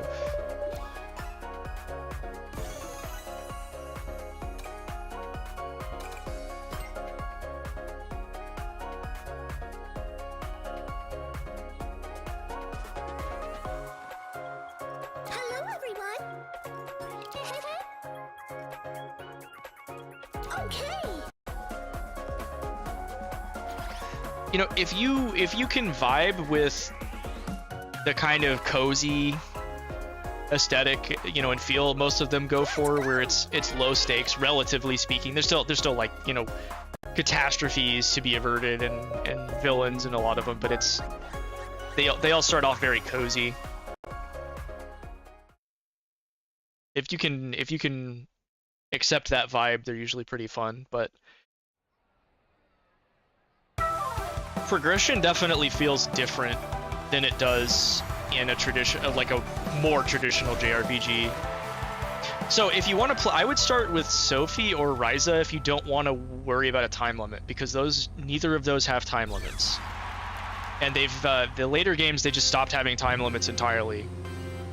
In fact, the only one I've played that had a time limit was Fierce, which is the Sophie sequel, and it's so forgiving that you would have to try. You would have to try to mess up, because you only have one goal to complete within that time limit. It's an entire year in the game, and I had like over 100 days left by the time I was done with that. And then once you complete it, you have as much time as you want. But okay, yeah, I played the DX version of Sophie. I also have a physical copy though, so I bought that game twice. But yeah, I think Sophie is a really good starting point, and Ryza, based on what I played of it so far, is also a really good starting point.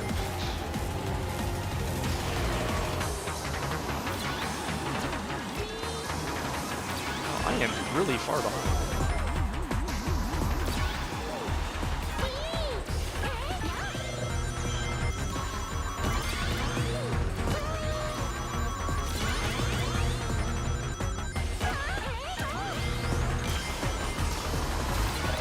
Yeah, Ramona's one I have not tried yet.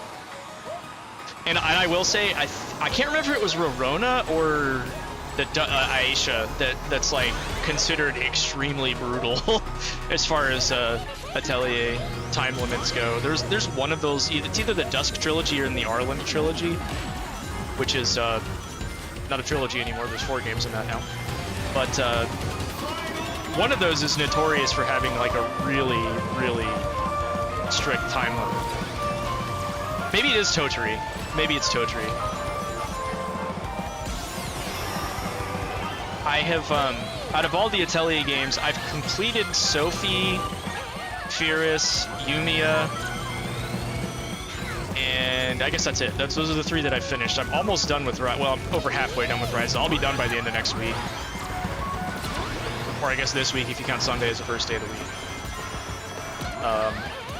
And I played a good chunk of Lydian Suel. Oh, I need to use my freaking items.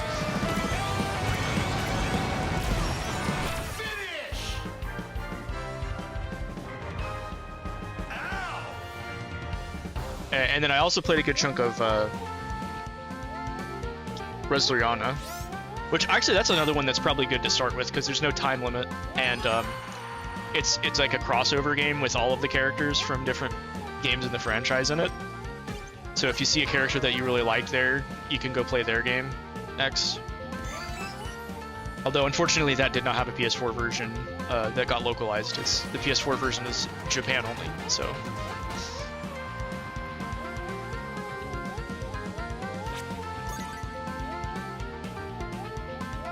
I don't know why, but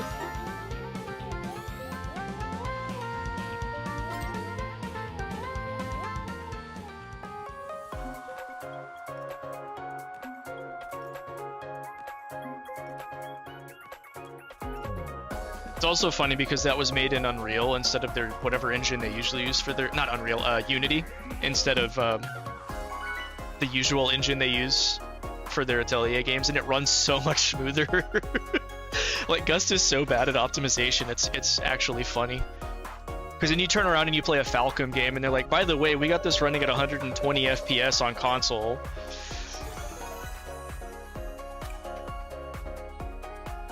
Yes, they're definitely fun to make some diabolical shit posts about too.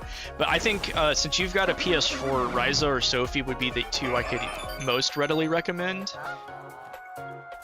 based on what I have played so far.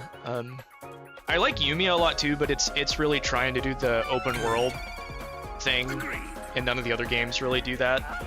And I don't think it has the best alchemy system either, because it's a little too easy to just autopilot it and not really have to engage with it. Because one of the best parts about an Atelier game is when the crafting like there will be a moment in every single one of those where the alchemy system just clicks with you. You'll kind of have that eureka, I get it moment. And once that happens, they get really fun. But it usually takes a little bit of just doing it with a hands-on approach, at least for me. Some people might understand just by reading all the tutorials and stuff, but I intuit the meanings, but it's like, I just do it a few times and it really makes sense.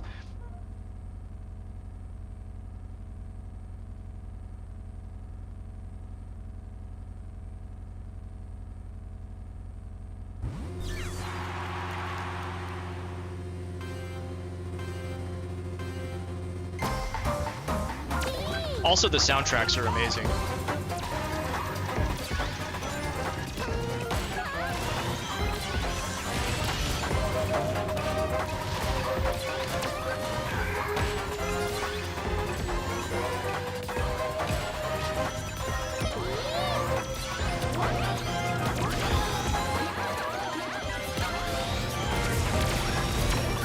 Yeah, I mean, sometimes tutorials, like, they'll tell you exactly what you need to do.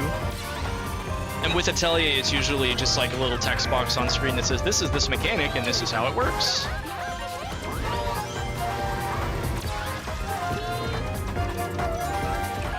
But you can read it and understand it, but it still takes doing it once or twice to really have it click.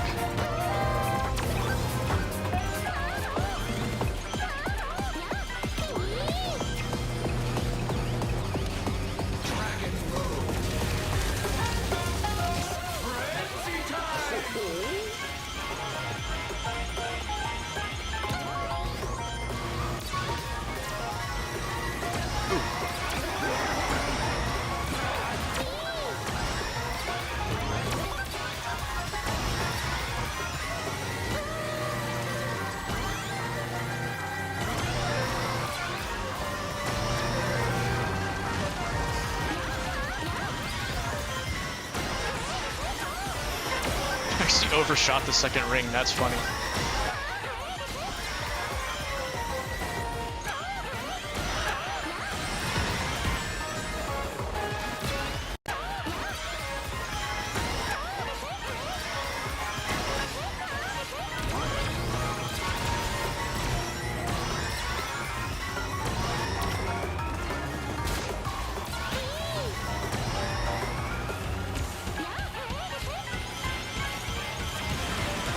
Yeah, sometimes just telling me something with text is like, okay, yeah, like it makes sense on paper what you're saying, but I still need to kind of like process how.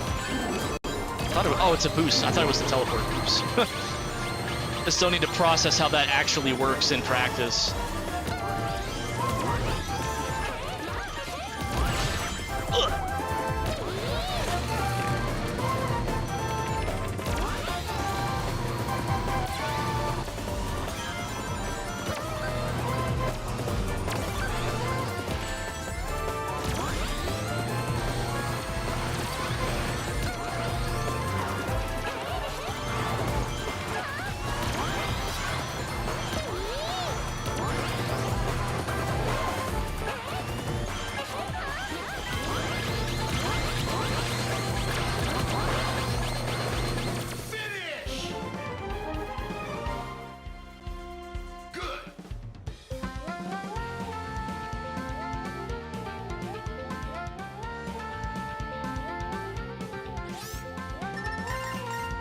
Now, are you talking about the original Persona 3? Because I only played Portable.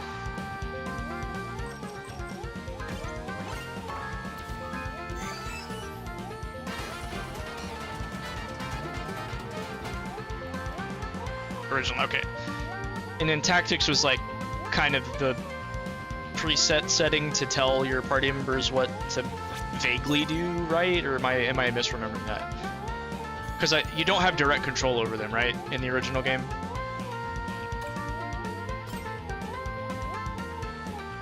Yeah, okay, that's what I thought. Because in Portable, you can just have direct control over exactly what they're supposed to be doing.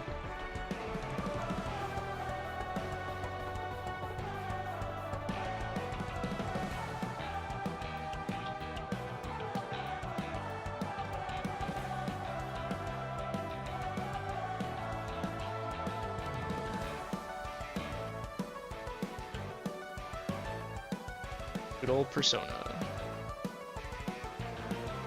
It's still wild to me that we've been stuck in Persona 5 purgatory for 3 console generations, because it came out on the PS3 technically.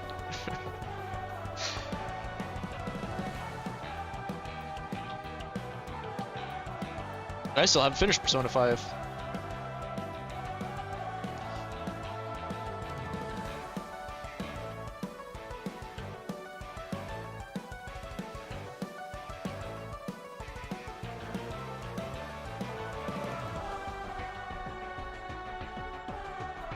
Yeah, I don't exactly know how they worked in the original game to know the difference anyway, but I assume you would just prefer having full control once at that point anyway, because you can just tell them exactly what to do, unless there was some other bonus to the tactics beyond being able to beyond not being able to directly tell your characters what to do.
Oh, gotcha. I didn't play Reload either, so I probably won't.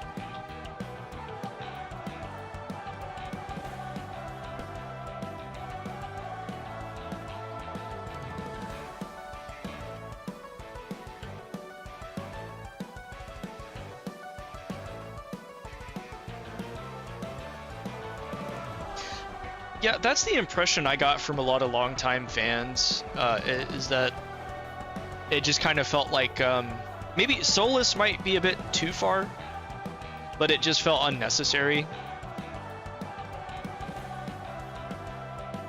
When, like, you know, just exactly what they did with Persona 3 Portable and Golden, where they just ported them to everything.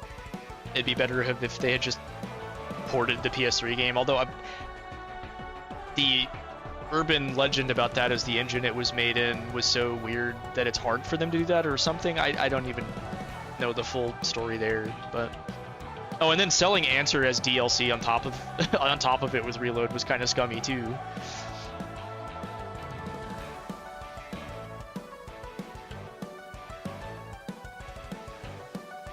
Yeah, that's fair. So they probably weren't malicious, but there's a little bit of a lacking in competency there.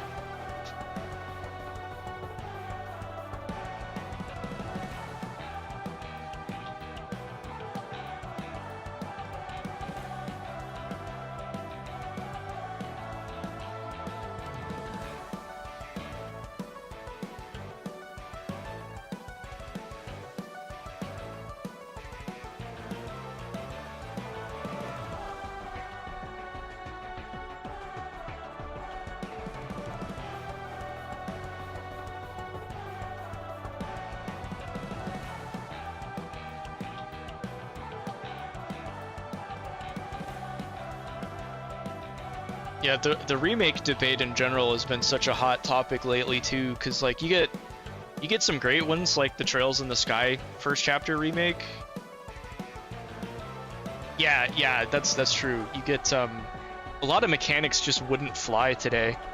Like I don't think you could make Final Fantasy VIII's junction system today, because I don't even understand that at this point. You know, there's some games where a lot of their defining and core features would just not make it past the design by committee style game development has from these bigger publishers now. You know, it's like even looking at this Sonic game that I'm playing, it's pretty fun.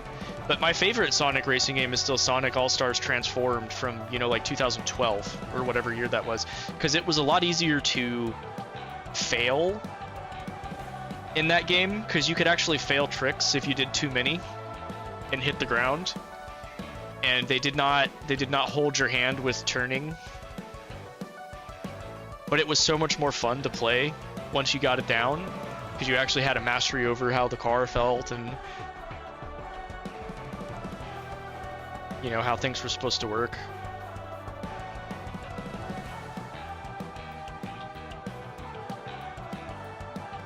Yeah, I mean, honestly, Persona 4 is just as odd. It's just that as far as I didn't play the PS2 version, but I'm assuming that it maintained most of that with Golden.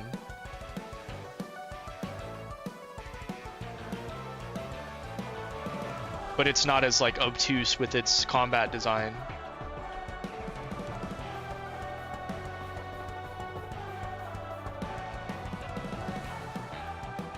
Yeah, honestly, for how big, especially the PS2, but for how big Gen 6 was, and it still being, like, right before gaming, okay, that makes sense, because portable, like, P3P added, like, a whole main character, and I'm not surprised, because it's, like, more of a reconstruction of the entire game, whereas Golden just feels like a port with extras.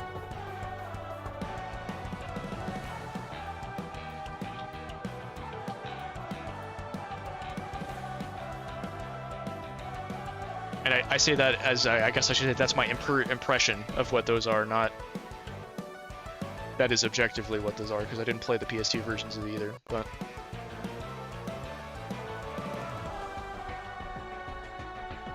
Yeah, because just what little I know about the original Persona 3, and then, you know, looking at Portable, it doesn't even look like they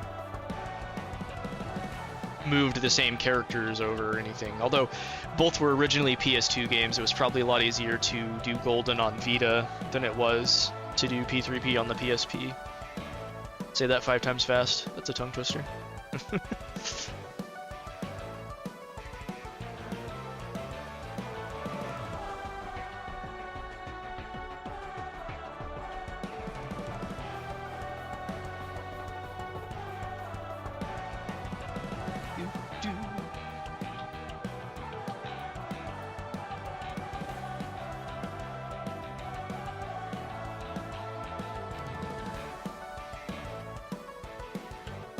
Yeah, actually, I'm kind of a heathen for doing that, but that is the route that I played when I played Persona 3 Portable. That's the only playthrough I've done at that game, is the female main character.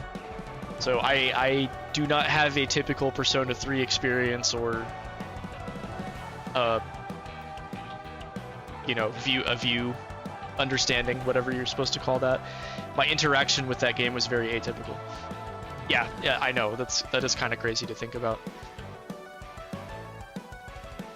What's crazier is that I just never went back and did the other route, but...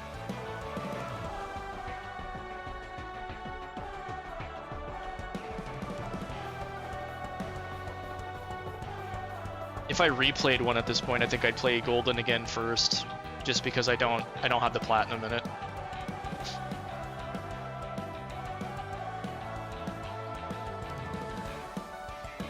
Although I still need to play 5 before I think about replaying older Persona games.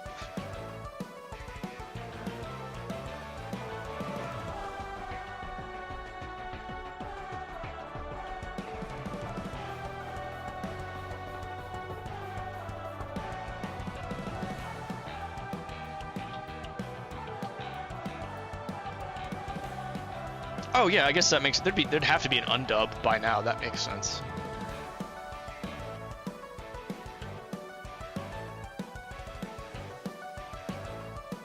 Yeah, that's another thing that's kind of crazy about Gen 6. So few games had dual audio. So if they dubbed it, you were just stuck with the dub.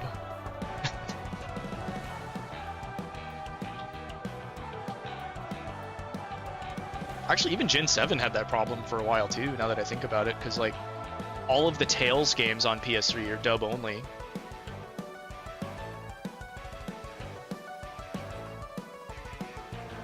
Or at least Grace's was. I don't actually remember. Yeah, Troy Baker was all over the place, and now he's nowhere. He's been replaced by Matt Mercer. Yes, Stupa, what's up?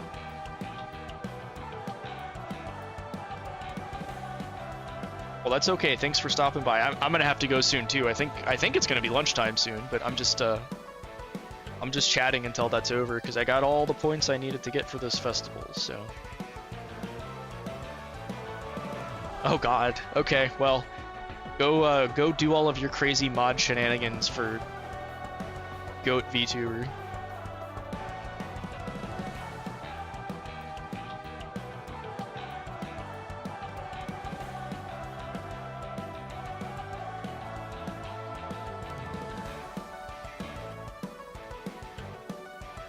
Well, if you've accepted the responsibility of blackpilling the bot, don't let me stop you.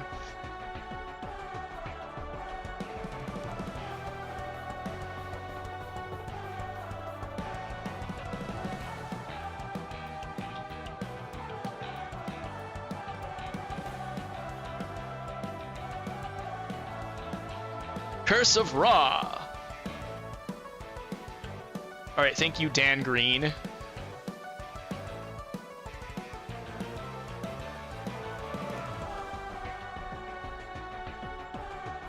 That is so many characters. Oh my gosh.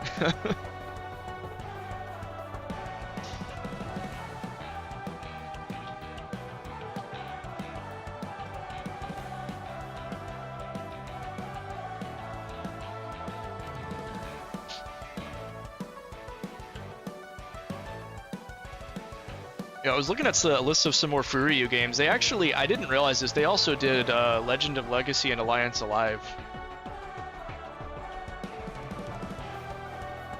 Which I have played Legend of Legacy, but did not finish it. Also Trinity Trigger, which I haven't started, but...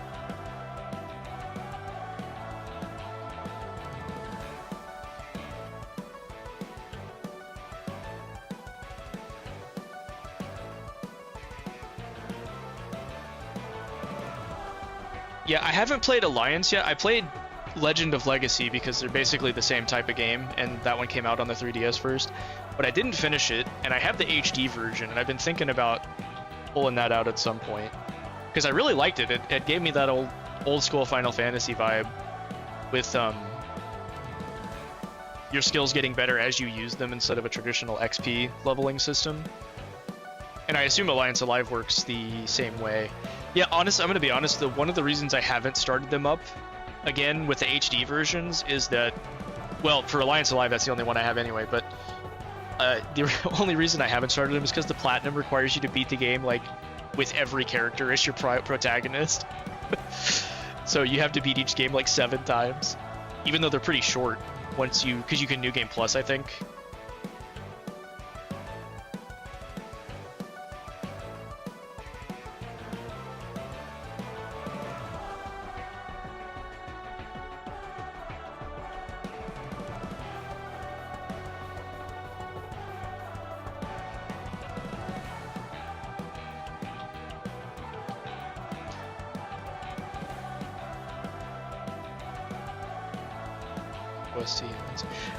That's I kind of have a problem. I really like getting platinum trophies, but I have my limits too. I'm not gonna like extend my time with the game for hundreds of hours if I don't like it or want to be playing it. But I will go out of my way to get a few trophies if that's all that it takes to finish.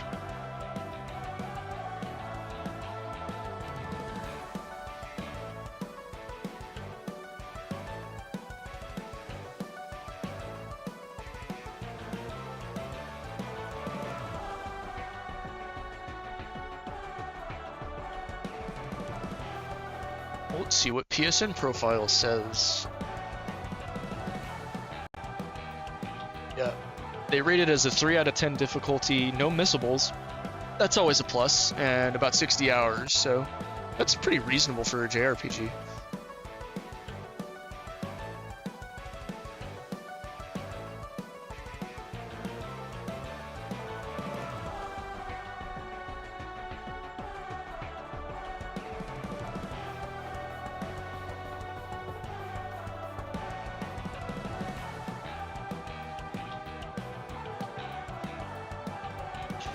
Yeah, it is. It is kind of annoying when the grind is literally grind a character to max level or whatever, and there's no easy way to do it. One that I'm still kicking myself over how long it took me was Kingdom Hearts Chain of Memories for the Chain of Memories on the PS3 version of that.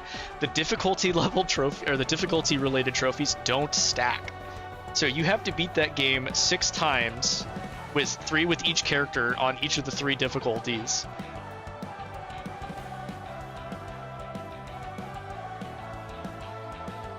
So I did 6 playthroughs of that, and then future re-releases of that game do let the trophies stack, a difficulty trophy stack, so it's not nearly as bad if you do the PS4 version of that, but...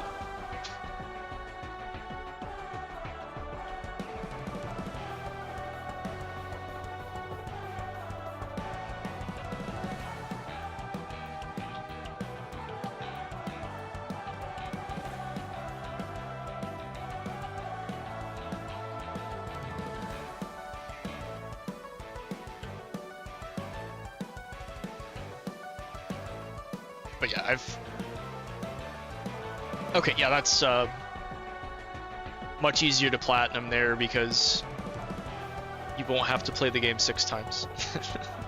It does have a level to 99 achievement for each character though, which for Riku does actually take a little bit of grinding.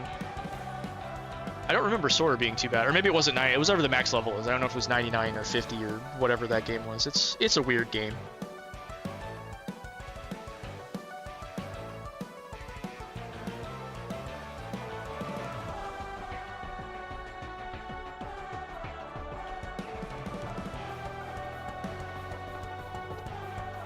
I think I went back and got the all-in-one collection, or something close to it.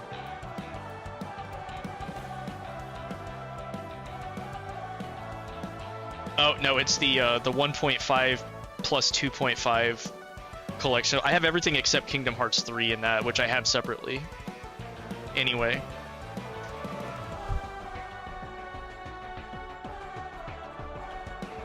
Yeah, ironic. What's really funny to me about Kingdom Hearts and its as a series and its trophies is that Kingdom Hearts 2 is probably the most content-rich game in the series. Maybe next to 3. I don't really remember how much 3 has in it.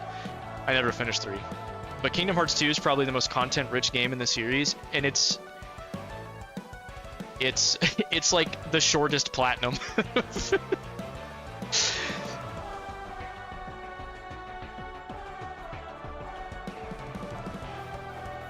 Kingdom Hearts 1 you could probably technically do shorter if you knew what you were doing and wanted to get the speedrun achievement and the trophy and a bunch of certain trophies all in one playthrough, but I don't even recommend that. It's easier to do one hard. Proud mode I think is the highest difficulty, or critical or proud, one of the two. Do that in one playthrough and then just play it again. Okay, so the does it have like 2 cases with the all-in-one package? I guess I'll just look it up. Yeah, it's not a very strict speedrun requirement. I just know that I didn't get it my first playthrough because I did proud mode first and did all the 100% related stuff and then just went back and did a second playthrough. There's also one for never changing your starting equipment, so I just did it all on the easiest difficulty because you get some better equipment there.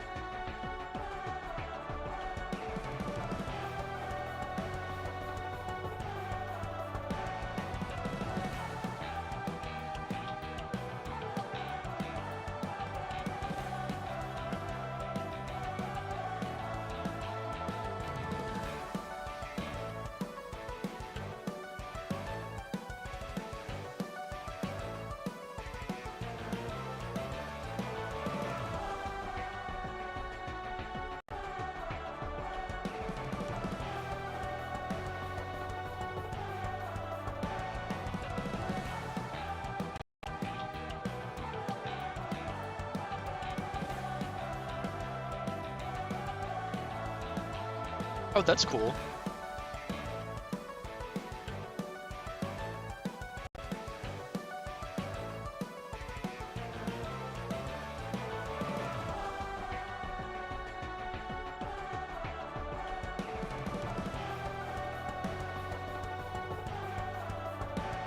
That way you still get the separate disc case for Kingdom Hearts 3.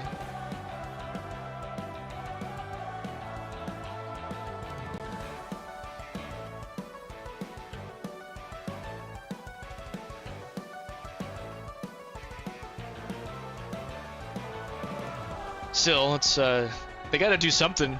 They gotta keep repackaging those because we haven't gotten a new game in so long, and they're taking forever with Kingdom Hearts 4. If that ever gets a proper release date, I'll have to actually go back and finish 3, which I still haven't done.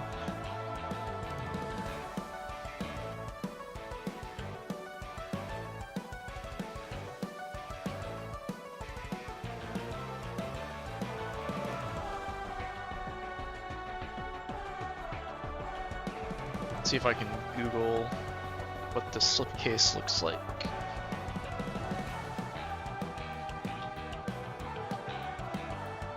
Oh yeah, I think I've seen this before. Yeah, he kind of like on a throne almost.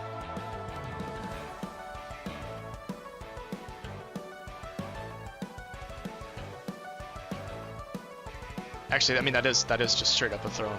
So.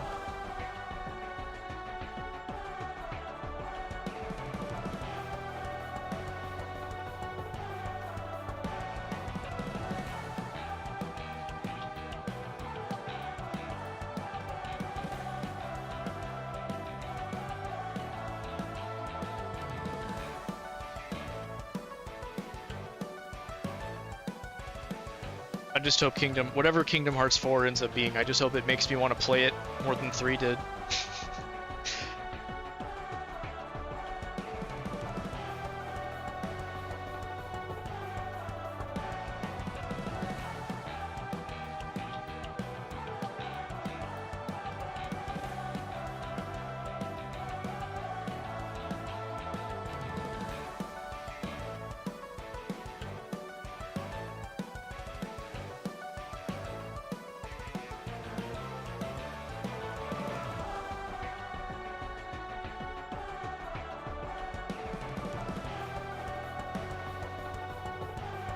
Yeah, I mean, that's honestly, as much as people hate like remake and re-release culture, I really like getting old games compiled into a single package on a more modern system, because I will hook up an old system to play a game or get an emulator or whatever you got to do if I want to play something, but the barrier to entry for a all-in-one collection that I can just pop into my PlayStation 5, which is already hooked up.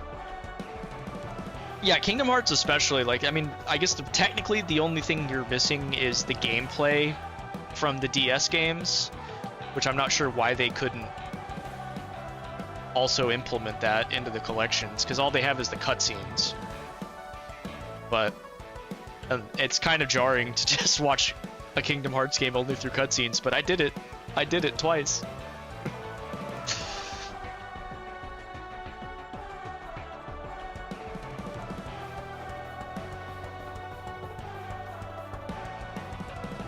But yeah, it's so much easier to put everything in one place and then to be like, well, see, if you would like to play all of Kingdom Hearts, first you need a PS2 or a backwards compatible PS3, because that did exist for a while.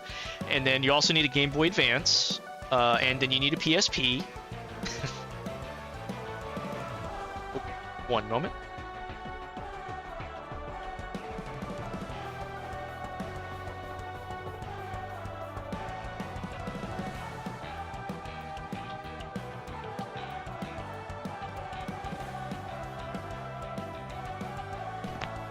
Yeah, I never played the DS titles either. So the only way I experienced that was the cutscenes in the HD collections. And it does look like it is time for lunch, so I will have to end the stream. So sorry to be abrupt with that, but thank you for coming out. Hope you can come by again sometime. It was really fun chatting with you and everybody else that showed up. But I'll be back later in the week with I'll try to finish the Elliot demo so I can see what I think of that. But yeah, take care. Appreciate you coming out, man. Thanks.